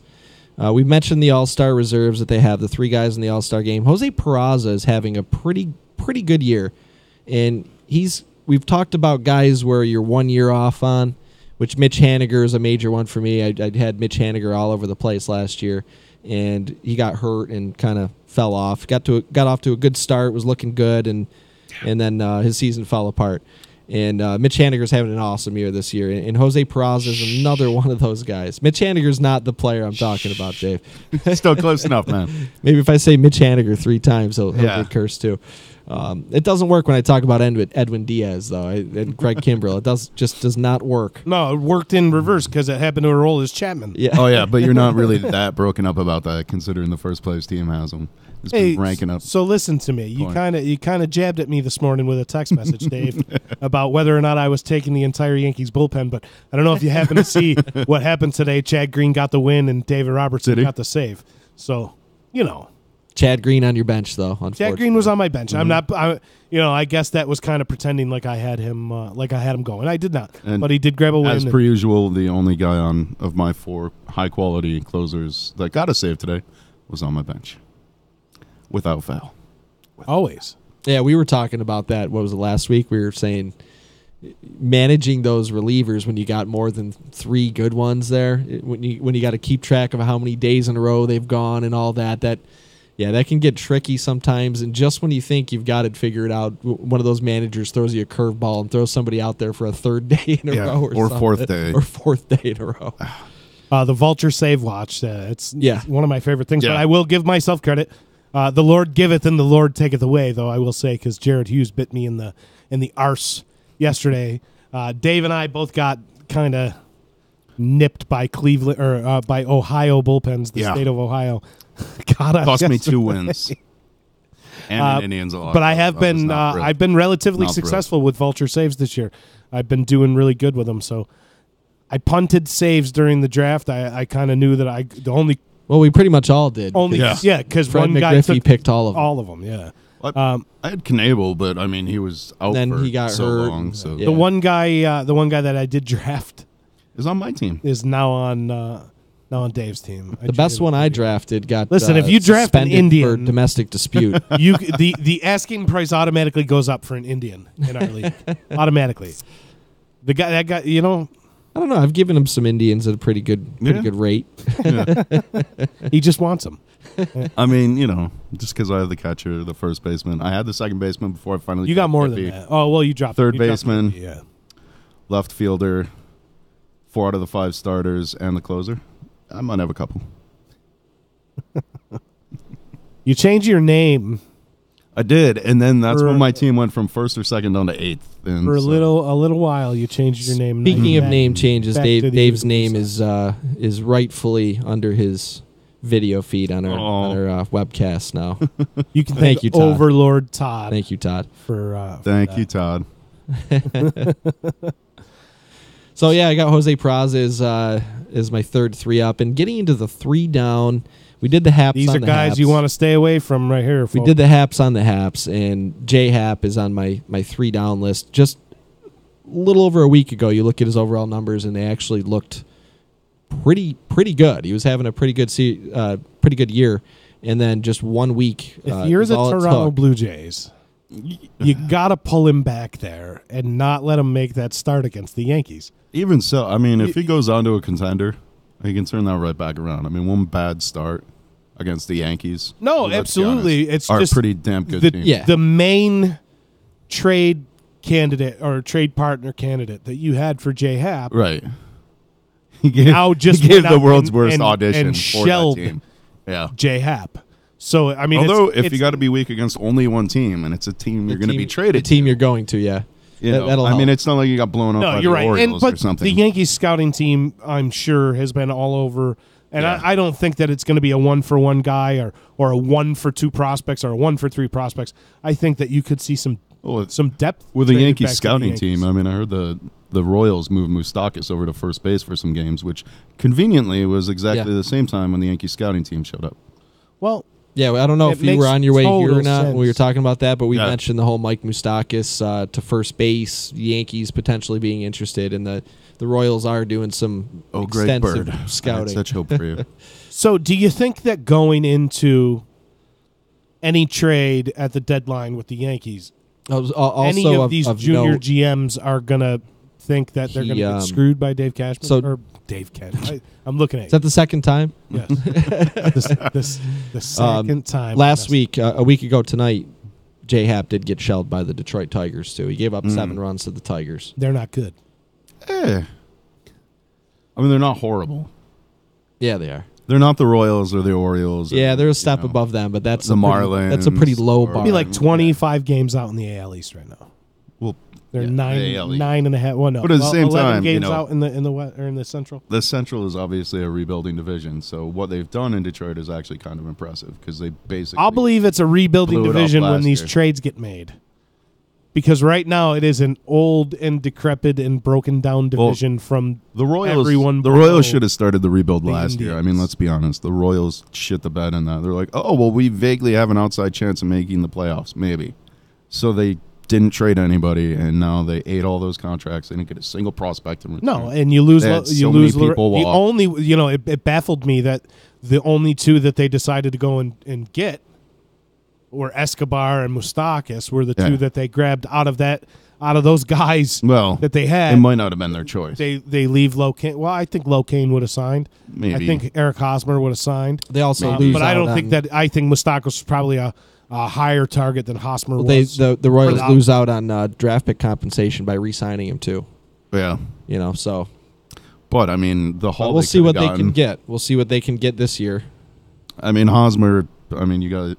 JP at least knows my feelings on Hosmer. I think he's incredibly overrated, but I know how you feel. Speaking of Eric Hosmer, on to my next 3 down is Eric Hosmer. Nice. Of the San Diego Speaking of Hos. That's what we call in the biz a segue. It was a good segue. That's a Gene segue. That was an alley-oop right there. Segueura. So, yeah, Eric Hosmer's batting .259, 9 home runs, 37 RBI, 38 runs, and for that contract that he signed out there in San Diego, that is, I mean, you look you look at guys like Yonder Alonso and Mitch Moreland and names like that are just blowing Eric Hosmer's numbers away pretty much. And yeah, for the money he signed out in San Diego, he belongs on the 3 down list. He's had a very quiet season. He hasn't had really any good moments at all. He's had some bad ones. He's had a lot of bad moments. He hasn't had any good moments at all. A lot of the guys on the 3 down list are kind of roller coaster type players where they just, they trend up and they have some good spurts and they just go straight down. Not Eric Hosmer. It's a very slow, gradual line that just goes down constantly. That's the season Eric Hosmer's having. What was the defensive play he did where he just completely quit on trying to catch a pop-up or something? Yeah, there was a walk-off win. I forget who they were playing against. It might have been the Braves where, there was a pop-up and he didn't chase it or didn't see it. I don't know what happened. But, he was responsible for a walk-off pop-up loss, I guess you could say, for the Padres. Not a lot good to say about Eric Hosmer's season, and that puts him on the 3 down list. Similar to J-Hap, another lefty on the trade market, Cole Hamels, very similar situation right now. One of the pitchers that is looked at as one of the most likely to be moved here the next couple weeks, and somebody who was actually having a solid year except when he was playing in Texas. His homes away splits are ridiculous if you look at them, and his overall numbers were decent up until his last couple starts. And he's another one. 2 starts ago, he gave up 7 runs to the Chicago White Sox, and yesterday he managed to make it through 2/3 of an inning and gave up 3 earned runs to the Detroit Tigers. His overall numbers are 4-8, 4.28 ERA, 106 Ks. 39 walks, and that would be in 103 innings.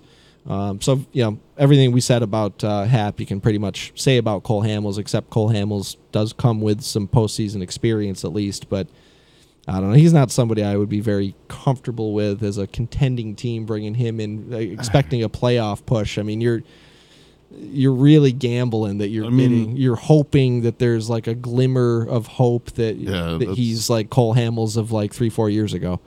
That's 4th, 5th starter numbers, and let's be honest, in the playoffs, you don't even touch those guys generally. Yeah, true. I mean, a lot of times, unless you're in a really starters. tight race and you need that 4th or 5th guy to get you, like a Yankees, Red Sox, like a really tight division in the American League. You're going into a short series against the team that's notoriously bad against lefties, right? And you don't have that to fill, right?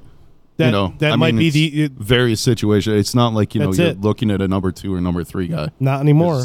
Both. Maybe not ever in his career. To right. Tell you honest truth, and I'll give Texas credit. Texas made a really good trade to go out and get Cole Hamels at a value. Whereas if Cole Hamels were to hit free agency at that time, the asking price would have been a lot more. So the Texas Rangers got some value out of that Cole Hamels contract. They didn't necessarily get the end result that they thought that they were going to get out of that Cole Hamels deal, but still a pretty good deal for the Texas Rangers to go out and make with 3 or 4 years left to control. It's been a little while since they made that trade for Cole Hamels, but certainly not the ending results that they wanted. He's got one more year after this year. His contract runs through 2019. And it's got to be pretty friendly. He's got to be making less than like $15 million a year, right? He's got the way they structured the contract, possibly, but his average annual salary is $24 million. But the way they structured it, I want to say he's making somewhere in the ballpark of $10 million, actually. I'd have to look that up in more detail to confirm. Makes sense because 24 doesn't. You know what I mean? Yeah. It's probably some deferred money there. So speaking of Rangers briefly, and Sean mentioned how he's taken off former Indian Shin-Soo Choo. Yeah. I forgot that Shin-Soo Choo was an Indian, to tell you the honest truth. He was good with the Indians. He was great with the Indians. Yeah, he was part of the package that landed Trevor Bauer to the Indians. Did he leave to go do his military service while he was with the Indians? Was that him? Somebody. I don't recall. If it was, it might have been before I became an Indians fan. Because I became a Tribe fan in 2010. I'm pretty sure he was there steadily until he got traded as part of that 3-team deal that brought Bauer to the Tribe. Yeah, where'd Bauer come from? San Diego? No, Bauer came from Arizona. Yeah. There you go. Yeah, they basically just washed their hands of him. Yep. The coaches hated him. The catchers hated him. Everybody hated him. Stud prospect. He can be a hateable guy. Oh, he most assuredly could definitely be a hateable guy. Hey, listen, all his hate got him on the All-Star team this year. Despite Dayro being an idiot. Oh, yeah. So we're talking about Mark DeRosa. Yeah. Mark DeRosa earlier in the week on MLB Network happened to say that Trevor Bauer should appeal to the fan vote more if he wants to be an All-Star. Last time I checked, Mark DeRosa, fans don't vote for the pitchers. So I don't know what you're telling Trevor Bauer to appeal to the fan vote for. Obviously, his numbers speak well enough that it got him on the team. Yeah, I think he actually replaced Verlander. I think he took Verlander's some spot. metrics, he's actually the top AL pitcher right now, above your beloved Severino. Believe it or not. He is my beloved Severino. Not as much as Serdidi, who you would take numerous bullets for. But I love Serdidi. I love him. I know.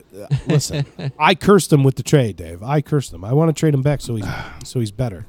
Or maybe it was me that cursed him. I did have him on the 3-up list. You did. On that time. So is that 3 up, 3 down? That is your 3 up, 3 down. 3 up, right 3 there. down. Hosmer is down. Hosmer's down. That's all. Hosmer, Hap, and Hamels. The 3 H's are down in the hole. Triple H. Triple H down this week. Happy Hour Heroes? They wish. They wish. Helmsley, is this not the wrestling podcast? No. No, yeah. Speaking of wrestling podcasts. Boom. So anyway, we're going to introduce a new segment here with Dave sitting here, and this is going to be, I don't know what we're going to name it, but you know what, Dave? Yeah. This is your 5 minutes to talk everything that you want to talk about the Cleveland Indians. Wow, Cleveland Indians. All right. Incredibly disappointing series in Oakland. I think that's, readily apparent for anybody who watched the games, which I submitted myself to. Oakland is a hot team right now. Yeah, not that that's any excuse for the Indians to lose to them, but Oakland, and also, Oakland is a little trending. before that, just blowing the Kluber game up, 3-0, and having the bullpen just give it apart again. Apparently, that dumpster fire still has some sparks in it because it caught fire again. And one of the big culprits is the little cowboy, Josh Tomlin, who I have a lot of fond memories of. Did some really, great stuff for the Indians over the years, but I think it's time for the little cowboy to ride off into the DFA sunset because just not feeling it anymore. I'm sorry, Tomlin. And, today they put him in there in the 9th, and he goes 1-2-3 with 2 strikeouts. Almost like a last gasp at it, but no, I'm sorry. I can't do that. And they're apparently having a bullpen meeting. Oh, boy. That doesn't sound good. Bullpen only. Wow. What's the deal with Andrew Miller? Any update? Andrew Miller still is not throwing off of a mound, throwing off some flat surfaces. He's at home.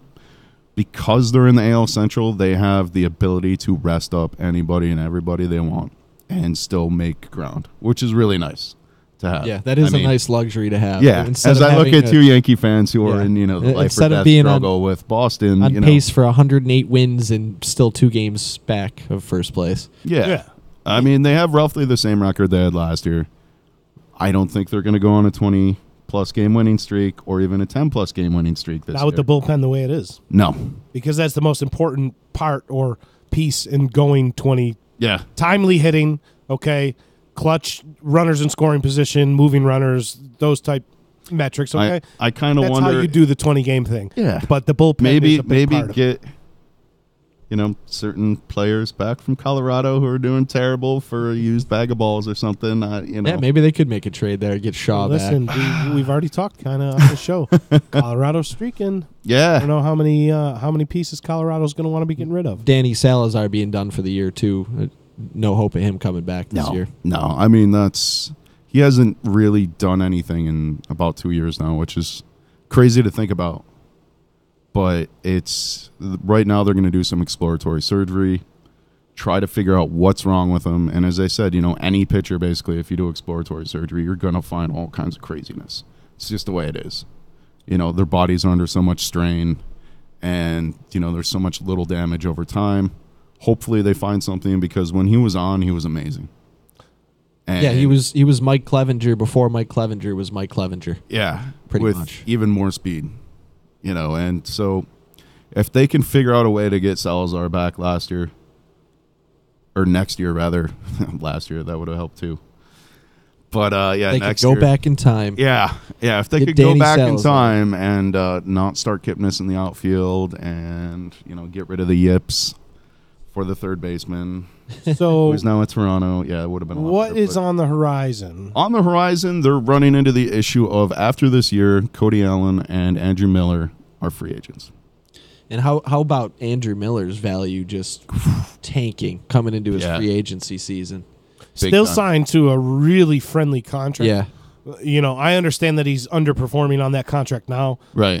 But in terms of what his value was, he was still signed to a ridiculously friendly contract, like $12 million a year or something that he signed with the New York Yankees. So Andrew Miller would be lucky if he even duplicates the contract that he just received. That would be a blessing for Andrew Miller. It really comes down to when he comes back and how he comes back, I think. Because at this point, he kind of rushed back. And I don't think it was necessarily even the team trying to rush him back. I don't think it's a necessity now. It was him trying to rush back. At that point in time, it was he's kind a of competitor. a necessity. He's a player. That bullpen was in awful shape. But even so, there was still enough of a concept of, okay, we have this division in hand. It's just a matter of slogging through it. Because they had a really tough stretch where they had to play, the Yankees and the Red Sox and the Astros again. And, all these West Coast trips and then back, and they never play well on the West Coast, but they were playing all the top teams early in the year, and they had a lot of doubleheaders. They had a lot of days where they didn't have any days off, and so it just wore down the team, and that was part of the dumpster fire of the bullpen because Miller was here, then he was gone. They were overworking Cody Allen. They were going through a constant, rotation, trying to figure out who was going to eat those Brian Shaw innings that used to be you didn't worry about it. It was Brian Shaw. You'd put him in every time. I mean, he had the heaviest workload of any pitcher in baseball like the last 3 or 4 years. Really thought Kelvin Herrera would have been the perfect ad for the Indians. Yeah. And Washington went out pretty early and didn't waste any time and grabbed him. They got him really relatively cheap, too. I was kind of surprised. Yeah. Really Really cheap. Really cheap. So, other than bullpen help coming up here on the trade deadline, what needs do you think Cleveland needs to address? Manny Machado? For what they would have to give up to get Machado, I just don't think it's That's worth the it. scary thing. What do you think they'd be giving up? That's Judging by what the Orioles have apparently asked for from like every team, you would have to be giving up probably Shane Bieber, Francisco Mejia, probably 2 other top picks, and to me that's just it's foolish. For a rental? Yeah, That's for a rental. It's crazy. I mean, what the Orioles are supposedly asking for of all the teams involved, it's just not worth it at all. And the Indians are one of those smaller, fan bases with money, and they want them to eat the contract for them too. And it's like, you want all the top talent, and you want them to eat the contract. It's just not worth it to me. I mean, it's not that much of an upgrade to do it. It's a luxury. Obviously, right. It's a luxury the Indians can't afford. Are as constructed right now, are the Indians a pennant-winning team? Are the Indians a World Series winning team? I could see them making a run at the pennant. Yeah, honestly, just because their starting pitching is so solid. Sure. They're not going to have to play a wild card game, so they're not going to have to burn Kluber. Agreed, and that's such a benefit for being in that division. Yeah, is that you don't have to play that. And you guys have mentioned the Yankees or the Red Sox are going to be playing one of those teams is going to play in. And it's not like they don't have other options, but to me, the Tribe has a much stronger rotation than either the Sox or the Yankees.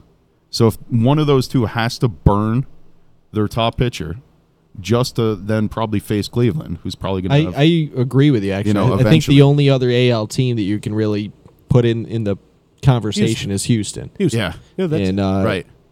Well, I totally agree with you. In terms of depth, maybe at the top, I mean, if you're taking ace for ace. Yeah, with Bauer coming through this year. But no, I totally Bauer, agree. Kluber, Carrasco. Yeah, and Carrasco, and even, Bieber's been really solid. He's okay. Yep. So far, but I mean, Clevenger's been great. Right? Yeah, but it's certainly not. It's certainly not to discount anything that a few of the underling guys on the Red Sox have done. Right. Okay. Because the Red Sox are playing such good ball, those records are kind of going to be sparkling. Right. Doesn't mean that the whips are great. Doesn't mean that the ERAs are great. It just means that they're winning games and they're being serviceable. It's not going to fly so much in the postseason, right? Like you said. So I definitely don't disagree with you that they have the strongest starting rotation, if not 1 in 1A with the Houston Astros right now. But it's not to discount anything. The Domingo Germans and CeCe Sabathia's having a really good year, and even Stephen Wright and guys like that in Boston have filled in gaps and done considerably well. But that's what Bieber and after Plutko Chris and all Sale, those it guys falls were off doing. in Boston. After Severino, it falls off.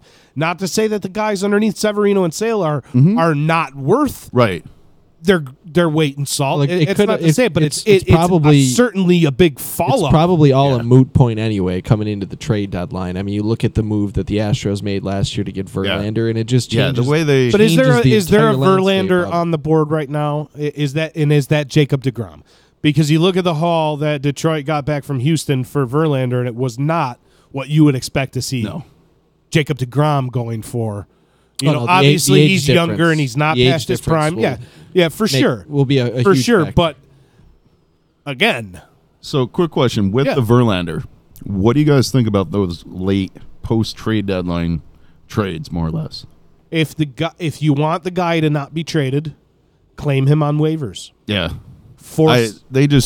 to me, it kind of takes out some of the drama of the trade deadline. Yeah, I'm not a huge just fan because of it. you can always have something like that come through. The reason that it works that way is because there's guys out there signed to these ridiculous contracts that even if you're having a 16 or 17 win season, Yeah. You might even be underperforming to some of this money that they're getting, right? Yeah. It might be an underperformance to $24 million for Cole Hamels. He's certainly underperforming. You saw it with Adrian Gonzalez going from Boston to L.A. a few years back, too. And that's a big reason it's right all, there. It's all because financial. they're going to clear waivers. Well, it's who wants to – because let's say the Dodgers had 1 year left with Adrian Gonzalez and we're going to make the playoffs, right, 4 or 5 years ago.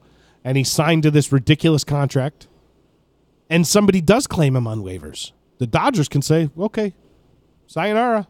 Yeah. They can saddle you with the remainder of that contract. Right. So, I mean, there is that risk of claiming a guy on waivers and not really wanting him, but there's also the risk of, you claim him on waivers and the Dodgers pull him back, and you can delay that process. Hey, listen, we've seen trades happen over the last few years after August 31st. Yeah. Where guys join teams that are going to the postseason. What was it? David Price. I think, David a couple Price. years ago, yeah.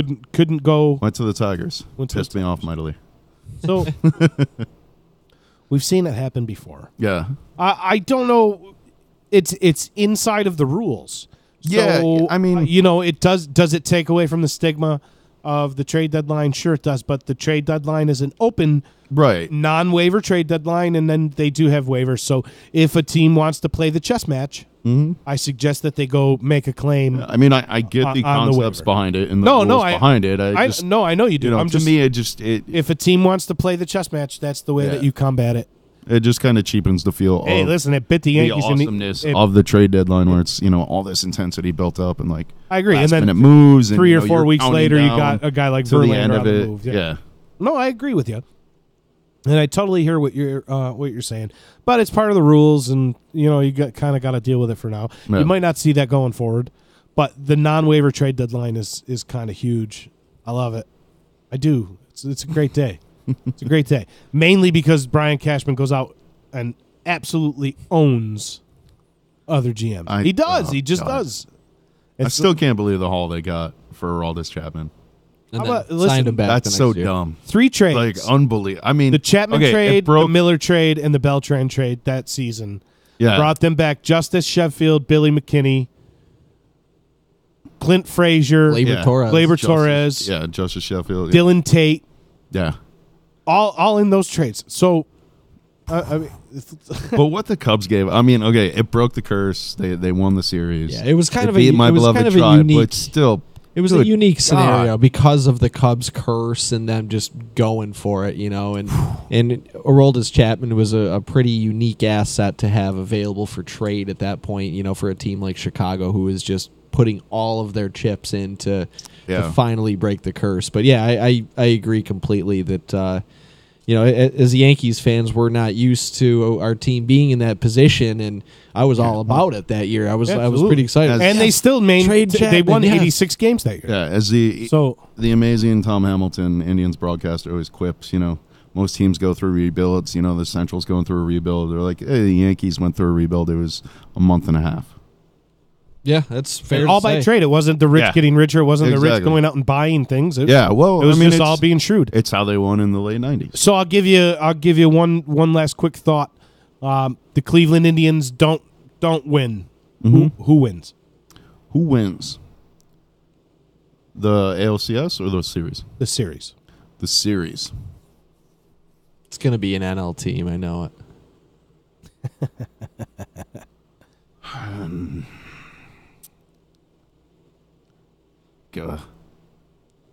That's tough.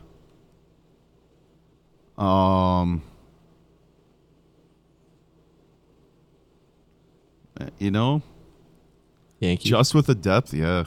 I hate to say it, and I won't actually say it, but yeah, Sean. Fair enough, Dave. I can't make myself say the words. I'll simply say yes, Sean.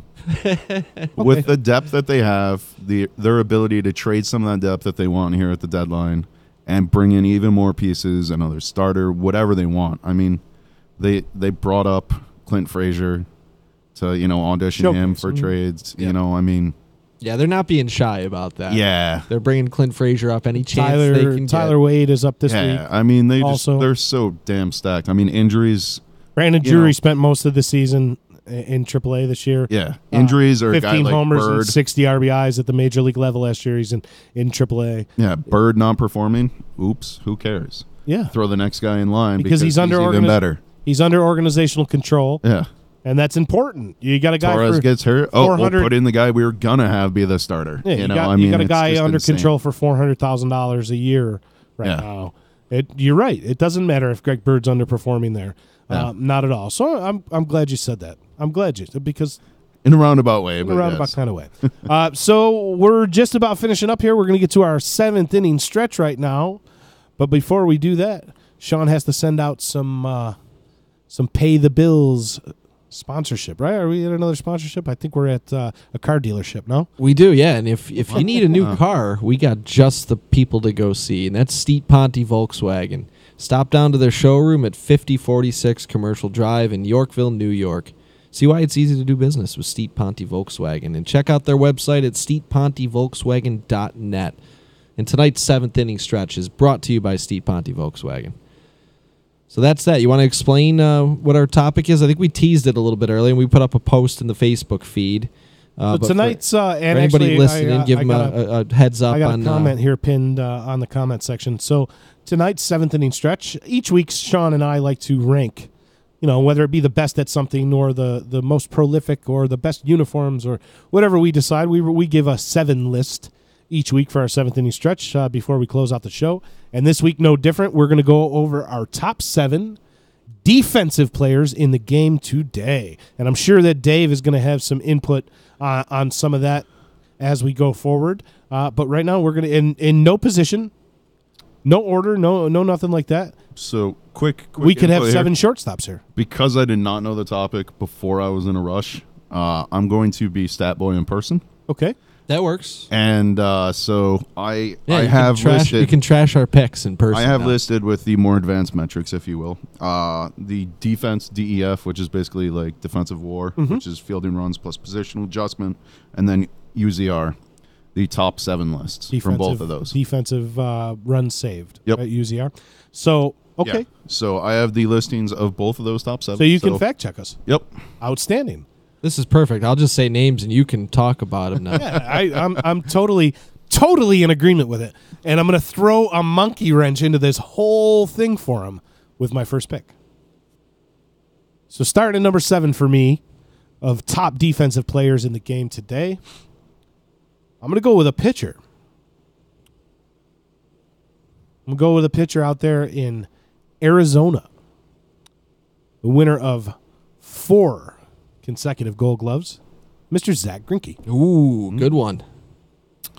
I remember when he was on the Royals. Yeah, I think that might be one of Dave's former favorite players, actually.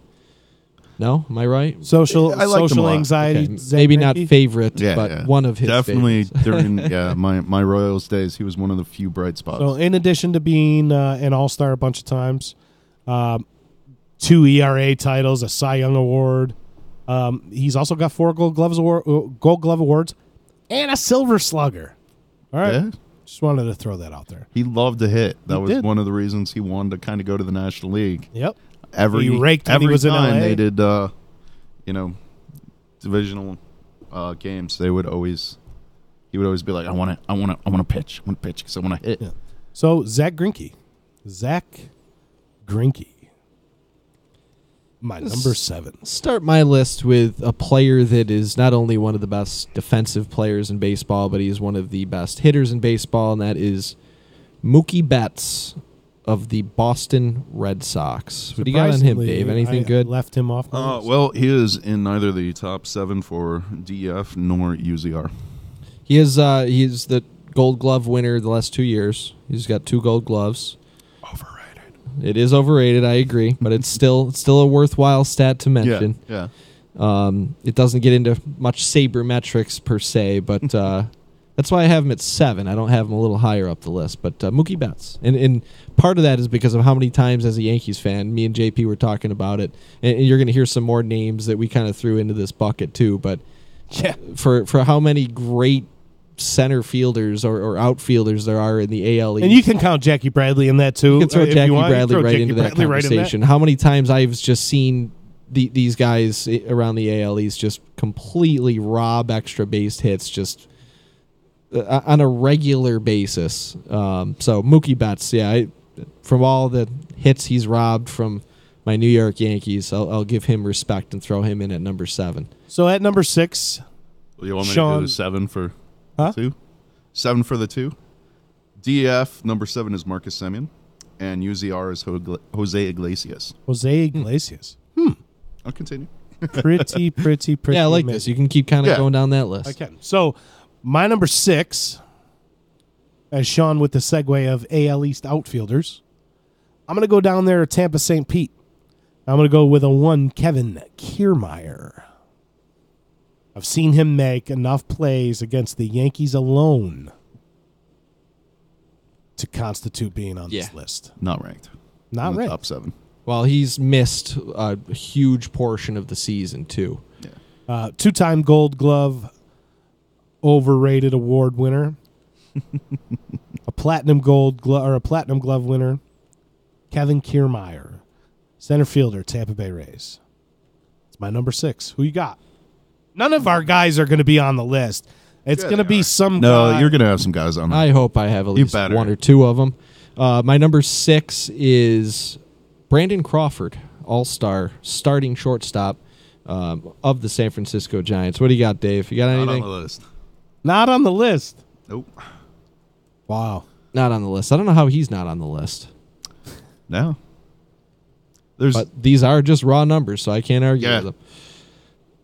Yeah, I mean, that's, it's the watching it. It's like you guys loving Derek Jeter's defense and me not loving Derek Jeter's defense. You guys watched it. I watched some of it, but I also look at the hard numbers behind it. So, that changes viewpoints. Of note, 3 overrated Gold Gloves for Brandon Crawford. The last 3 seasons, Gold Glove winner. It's not always overrated, but it's not as bad as All-Star voting. Which I don't know if you guys saw my comment. And one quick aside with that, my big problem with the fans doing the All-Star voting is that All-Star appearances are still counted for Hall of Fame. Balloting. That's a good point. Which, with the fan voting, I mean, let's be honest, that's fans more of a problem. don't necessarily I think pick the best player. I think and also with how early they start All-Star balloting. I mean, they've cut it back, thankfully. But, I mean, they were doing All-Star balloting in late April, early May. So it's like, okay, so what are you gauging them on? It has been going on half the year before, or after, or what are you judging that by for the fan vote? So I think that's problematic. But Golden Glove is better than All-Star appearances to some degree. I'll take it. All right, well, you want the 6s? Yeah, I want the 6. 6 for DEF is Locaine. 6 for UZR is Colton Wong. Wow, Colton Wong. All right, I'm going to go with my number 5. My number 5, my first catcher on the list. I'm going to go with Yadier Molina, catcher, St. Louis Cardinals. Yadier Molina, the 8-time overrated Gold Glove Award winner. Not on the list. Yadier Molina. You missed a month, too. Is this current? Are you giving the current for this season? Year, sir. This season. This year. Okay. 2018. Yadier Molina, number 5. Hold off Baseball Reference. Good. You might hear Yadier Molina on my list later on. But coming into my number 5 is another center fielder in the AL East named Kevin Pillar. I don't know what the metrics are going to say here, Dave, but again, another guy that I just see making like ridiculous Superman diving catches all the time, like on a regular basis anytime I watch a Blue Jays game. Incredible range in center field. So Kevin Pillar is my number 5, not on the list. All right, number 5 for DEF, we've got Kyle Seager. And number 5 for UZR, Locaine. So there's a lot of overlap between the two. DEF has more adjusted for positional values, so that's why you have some slightly different. Was it Kyle Seager you said? Kyle Seager. Oh, yes. No kidding. It's a bit of a surprise to me. Nothing against Kyle Seager, but I don't He's not one of the first names that come to mind when I think of defensive stars in baseball. Maybe that's a West Coast thing. I don't get to see him enough. Yeah, I mean, a lot of these guys are kind of West Coast, so I wouldn't think of them with their defense, and their numbers aren't necessarily good enough where they immediately pop to mind in terms of what they do just overall. So my number 4, I'm going to go back out to the desert. El Humidor. I'm going to go with a first baseman this time. Paul Goldschmidt. Ooh. Not on the list, right? Not on the list. Paul Goldschmidt with 3 overrated Gold Glove awards. Just going to go on the list and out on a limb and say he's got 3 Gold Glove awards. That's all. I'm going to go with Paul Goldschmidt. Who do you got for number 4, SPG? My number 4 is a guy that you already mentioned on your list, and it's another center fielder from the AL. He's named Kevin Kiermaier, and he was your American League, American League Defensive WAR leader in 2015 and 2016. And another guy that just makes ridiculous highlight catches, almost to the point that it's a detriment to his health. He's another one of those guys who is just always hurting himself because he's just busting his ass to catch everything he possibly can out there. Kevin Kiermaier, one of the best I've seen in a long time. I like it. Not on the list because he's been hurt. He missed at least 2/3 of the season this year, but defensive WAR leader for the AL in 2015 and 2016. I got to see if I can list one here. I got to see. Number 4 on the list, defensive WAR. We have Matt Chapman. Nice. And UZR, Kyle Seager. What defensive WAR site are you using? Because I got Matt Chapman. He's currently the number 1 on Baseball Reference, but I don't know what they're using. Maybe I use Fangraphs. I used one of the two. I was in alright, but it was 2018 AL and NL.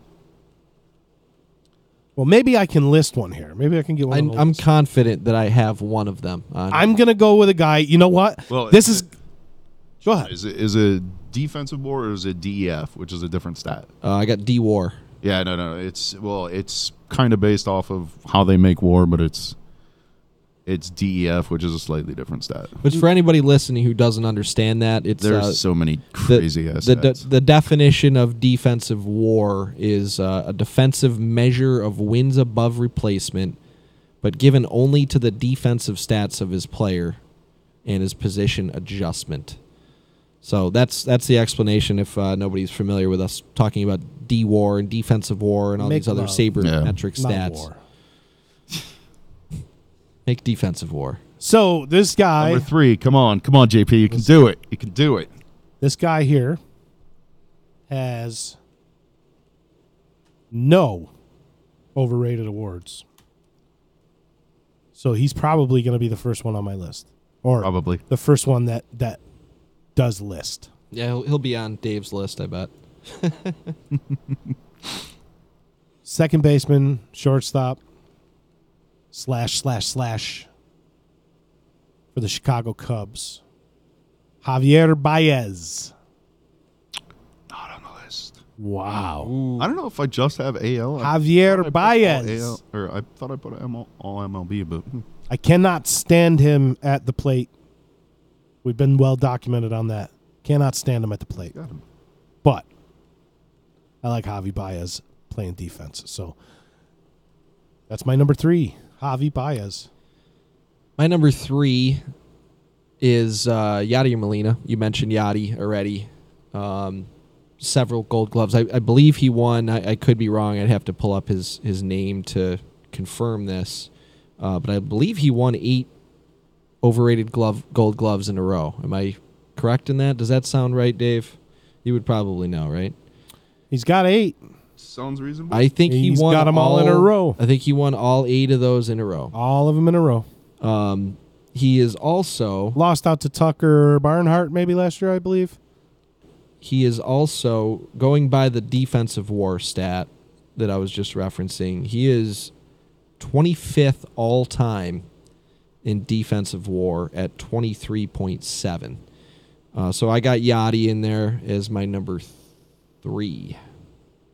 All right, so trying to figure out if I messed this up or not. But number 3 for DEF, we have Francisco Lindor. For number 3 for UZR, Andrelton Simmons. A name you may hear shortly. A couple names you might hear shortly. So who you got at number 2, JP? My number 2. It's a guy we talked about a few times on this show. We've also talked about perhaps seeing him on this list. He mans the hot corner. He mans the hot corner in a pretty cool place, actually. I'm talking about Denver, Colorado, and I'm talking about Nolan Arenado, Mr. Colorado. He happens to be my number 2 as well. Beautiful. Nolan Arenado. Nolan Arenado, Mr. Colorado, Nolan. So Nolan Arenado has been in the league 5 years, 6 years, 5 years, I think. But I believe he has won the Gold Glove in every single year he's been in the major leagues. Yeah, his rookie year, he won the Gold Glove, and every year after that. Pretty good. Pretty good. It's good, right?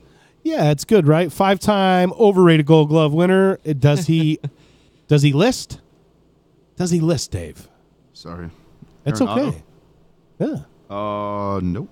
Like I said, I feel like I only have the AL, even though I put all MLB into the filters. So I'm trying to figure that out now. I'm not pleased with it, but hey, I was in a time crunch. That's okay. This is It's why so much easier to do stats. I was going to say, this not. is why being the remote statistician is way easier. has a little bit of an easier research operation to just quickly punch up numbers. But hey, we appreciate it. I don't care if those numbers are correct or not, honestly. I appreciate you coming in to give some feedback on our choices here. Some sabermetric feedback. So am I number 1? I mean, I think I'm probably going to make a... go ahead. Sorry, No, the number 2 is DEF for number 2. He's Jose Iglesias. UZR is Matt Chapman. Wow. The only one that is not mentioned so far is the guy who tops out the UZR. And I wonder if one of us is going to have him on our list. Doubtful. Wow. All right. Well, so I'm going to make Dave happy here. I'm going to go with my number 1. Shortstop. Didi Gregorius. For your Cleveland Indians, Francisco Lindor. Number 1, Francisco Lindor. Best defensive player in the game. So I have to admit, I left Francisco Lindor off of my list, and part of the reason for doing that is because I wanted to get a rise out of Dave. So I guess I kind of you're the one that picked him for MVP at the start. I picked him for MVP, though. Hey, I picked Jose Ramirez, so. All right. Hey, both good picks. You're looking pretty damn smart with that Jose Ramirez pick. Except for JD Martinez. Well, yeah. And Mookie Betts and Mike Trout, of course. I don't know. Right now, if I was handing out the award, I'm handing it to JD Martinez. Yeah? Yeah. Look, top 4 in but I mean, he leads the league in RBIs, leads the league in home runs. He's 4th in the league. When he's average. in the field, he's so bad. Well, so bad. We've seen DHs be considered for the award in the past. Considered, but have they won? David Ortiz doesn't have an MVP award? I don't know. I don't remember him getting one. Maybe he did. He put up such good numbers that it's very possible he did. That is true. World Series MVP and an ALCS MVP. Oh, yeah. Right, which is different. No MVP award for David Ortiz. So getting into a player who is almost the complete opposite of David Ortiz, my number 1 on my top defenders in Major League Baseball is the shortstop of the Los Angeles Angels, Andrelton Simmons. And he was formerly a Brave and led the NL in defensive WAR in 2013, 2014, and 2015. He gets traded to the Angels in 2017. He's the AL league leader in defensive WAR. And another interesting stat on Andrelton Simmons, he's only 28 years old. He currently sits at 23rd all-time in the history of baseball in defensive WAR. So that's pretty darn impressive. I couldn't pick anybody else as my number one. I did consider Nolan Arenado, but once I really dove into the defensive WAR stats and saw that career number, he's ahead of Yadier Molina by a little bit. The active leader in defensive WAR all time is a player you mentioned, JP, that you were considering putting on your list, and rightfully so. But he has played so few games this year, you couldn't bring yourself to do it. And that's Adrian Beltre, is 10th all time. Yeah, I mean, under normal circumstances, I would have him on my list. He's just missed consistency at the hot corner. Yeah. And one of the reasons that I wanted to have him on my list is because you're talking about a guy with 3,000 plus hits, 400 plus home runs, and really better defense than offense. And if that's possible for a guy with 3,000 hits. Oh, amazing all-around player. Just a true Hall of Famer. You want to talk about one of the least heralded Hall of Famers of our generation. If we're talking about Nick Markakis eventually maybe getting there at getting to 3,000 hits and becoming a Hall of Famer. You want to talk about an unheralded Hall of Famer? Adrian Beltre. Has he won a World Series? He's been part of a World Series winning team. Out of curiosity. I do not think he has. No, he's gone to the World Series. Right, yeah. Gone to the World Series. Well, he was with the Dodgers before that. I know they didn't. Seattle. Yeah. Went to Seattle. And Seattle's never won a World Series. The Dodgers haven't won one since 1988. Yeah. And, I don't believe what I just saw. And Texas has went to 2 under Ron Washington. Yeah. Ozzie Smith is your all-time defensive WAR leader, in case anybody was curious, at 44.2. But yeah, Andrelton Simmons is my best one. He's 28 years old. He's got a defensive WAR of 23.8. Adrian Beltre is 39, and this puts it in perspective how good Simmons is defensively. He's 5.1 behind Adrian Beltre, and he's got 11 years on Simmons in age. All great defensive players. A couple honorable mentions I wanted to mention. Dave, you mentioned Matt Chapman in there on some of those metrics that you were talking about. Actually, he has not won an overrated Gold Glove yet. He just was a rookie last year, so he only had 1 year where he could have potentially won it, but he is one of the best defensive players in the game. He's worth mentioning. Another one, currently in the minor leagues, Byron Buxton is extremely good center fielder. Such high hopes for him.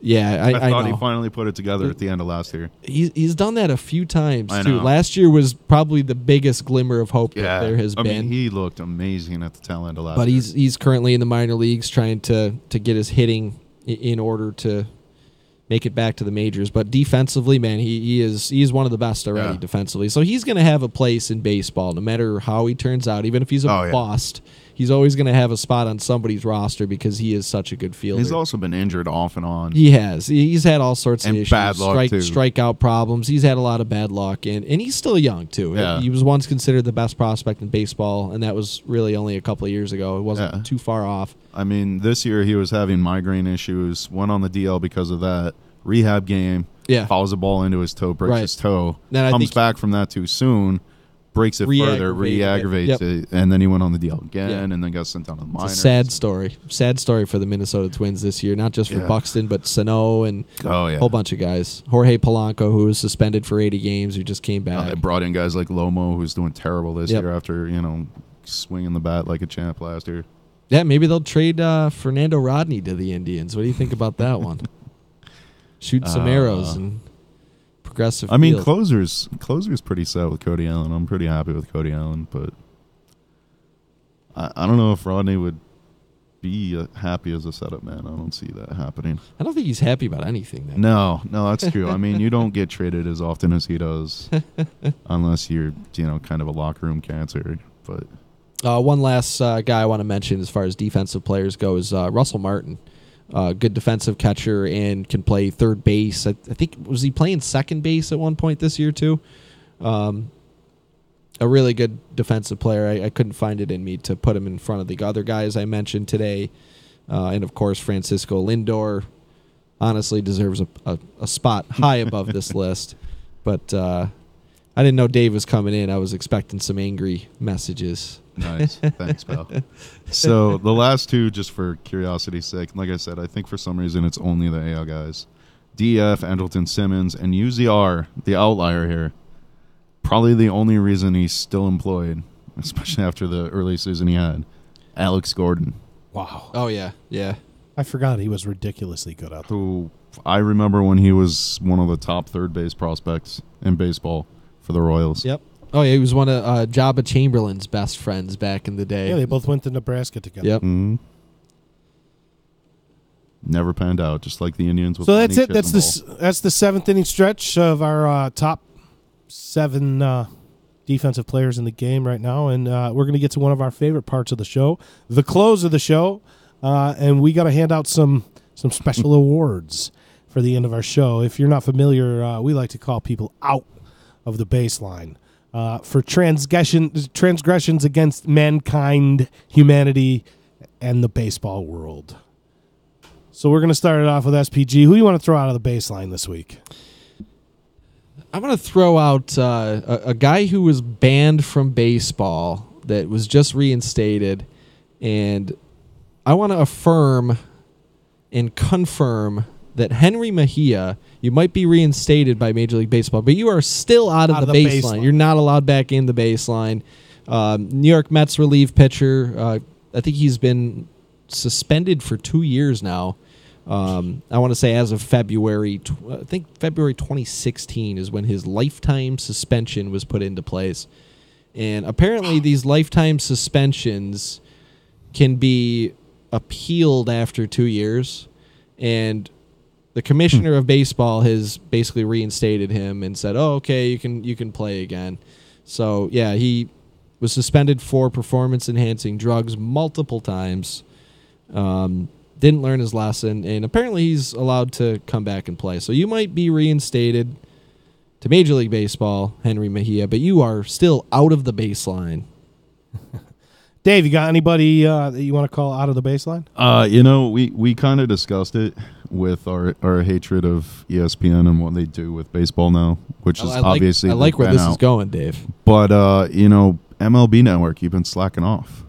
Really? Oh wow! You've been slacking off. Some of your programming, some of your hosts, unacceptable. I rely on you, MLB Network. You're one of my favorite, if not my favorite, TV station in existence. Could you not? Up your game. Up your game. My best Mark DeRosa you're veering out of the baseline. You're veering out of the baseline, and I want you to come back in. Come back into the light. Come back. All right. Don't do it, MLB Network. I got somebody. Don't do it. I got Don't somebody stray out of the baseline. I'm going to throw out of the baseline here.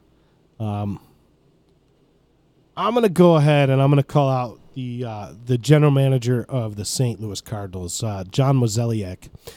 Earlier in the week, John Mozeliak called into question Dexter Fowler's effort and energy by tweeting, "It's been a frustrating year for everybody involved. Here's a guy who wants to go out and play well. I think he would tell you it's hard to do when you're not playing on a consistent basis. But I've also got a lot of people come up to me and question his effort and his energy level. Those are the things I can't defend. What I can defend is trying to create opportunities for him, but not if that is at the expense of someone who's out there hustling and playing hard. And really, I think everyone just needs to take a hard look in the mirror and decide what they want for the next chapter to look like. And in Dexter's case, maybe taking a brief time out, trying to reassess himself, and then give him a chance for a strong second half is probably what's best for everybody. I'm hopeful to touch base with him in the near future and decide what makes the most sense. But clearly he's not playing at the level we had hoped." Well, first of all, John, to go and take to a public forum against one of your players, and at the very end of what you just went off in this diatribe, I'm hopeful to touch base with him in the near future. Before you go out and lambaste a guy like Dexter Fowler, maybe you should have touched base with him first. No, I'm not a Cardinals fan, and I can't speak to the effort for Dexter Fowler.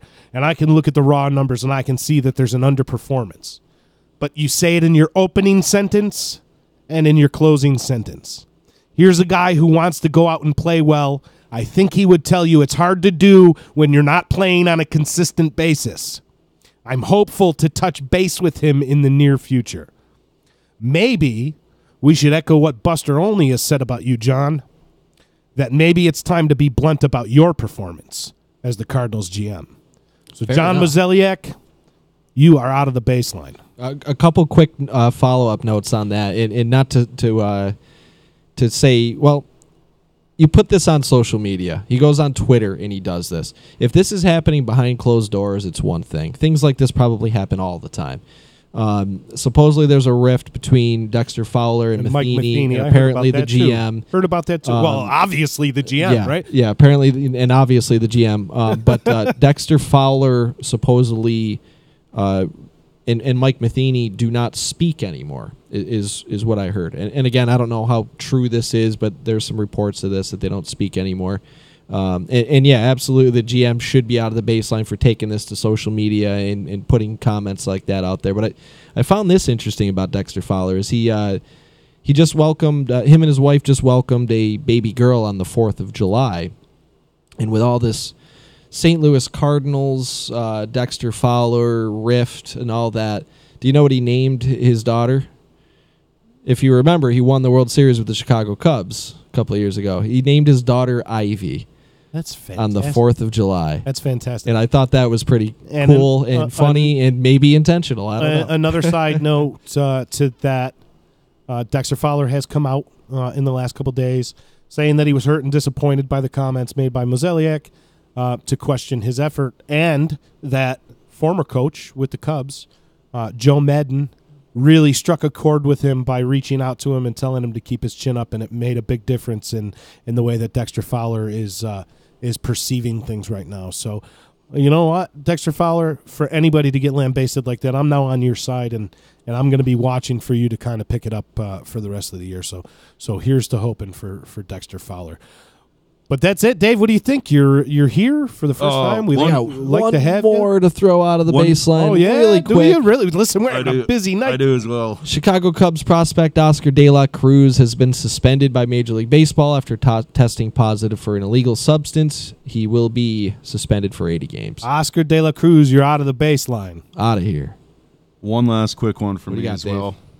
Umpiring crew 13, Bud Miller's crew, and Hal Hernandez and Porter. Oh, yeah. And He's today's a multiple egregious offender. Angel Hernandez is already out of the baseline. No. So you can throw the whole... Right, that's what I'm saying. Umpiring crew 13. So I like today, it. I like it, Dave. Todd, what is it? Tickner, Tichner, Tishner. Tishner. Yep.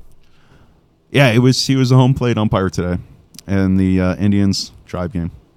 Wildly inconsistent strike zone, and didn't even announce his called balls and strikes. A's player had to look around at him, at his left hand, to see that he had gotten ball 4. Another example. He did not announce it. Another example of umpires making the show all about them. I forget what crew it was, but I saw one over the weekend myself where there was a taken strike that was about 4 inches outside. I forget what game it was. I meant to take note of who it was so I can throw them out of the baseline. So whoever you were, you're out of the baseline too. So for that entire umpiring crew, let me harness Game of Thrones for a minute and just say shame, shame, shame. We don't use the bell enough. No, we don't. I got to get on that. I can't reach it, so... Even when you were over here, neither one of us. It's an afterthought for This me, is and I true. should use that more. So anyway, that is episode 15 right there of The Baseline, live from Disruption Network, Utica, New York. Happy to have everybody joining us this late on a Sunday night. Thanks for sticking around. Dave, welcome to the show. Thanks for having me, Hope to boys. have you back really soon. Yeah, Maybe awesome to have you in here, man. give Thanks some for coming down. updates regarding the Indians and all stuff. UZR and DEF. We love hearing about it, Dave. So for SPG, I'm JP, and our remote statistician here revealing himself, Dave Bandych. Our on-prem statistician tonight. We are the baseline, and we appreciate everybody. See you next week. Keep it inside the baseline this week, guys. We're out. The following program is an exclusive Disruption Networks production. Get excited. It's the Electric Company reunion party Friday, July 20th at Wakely, 700 Varick Street. That's right, 700 Varick Street, the old EC. We're getting the gang back together, and we're partying old EC style. Peter Prince and Moonboo Lover will be providing the live entertainment. It's only a $5 cover at the door. Live broadcast from the D, raffles, games, prizes, and a few special announcements we're going to be making on this night. Get excited, because you know there ain't no party like an EC party, because the EC party don't stop. Friday, July 20th at Wakely's. See you there.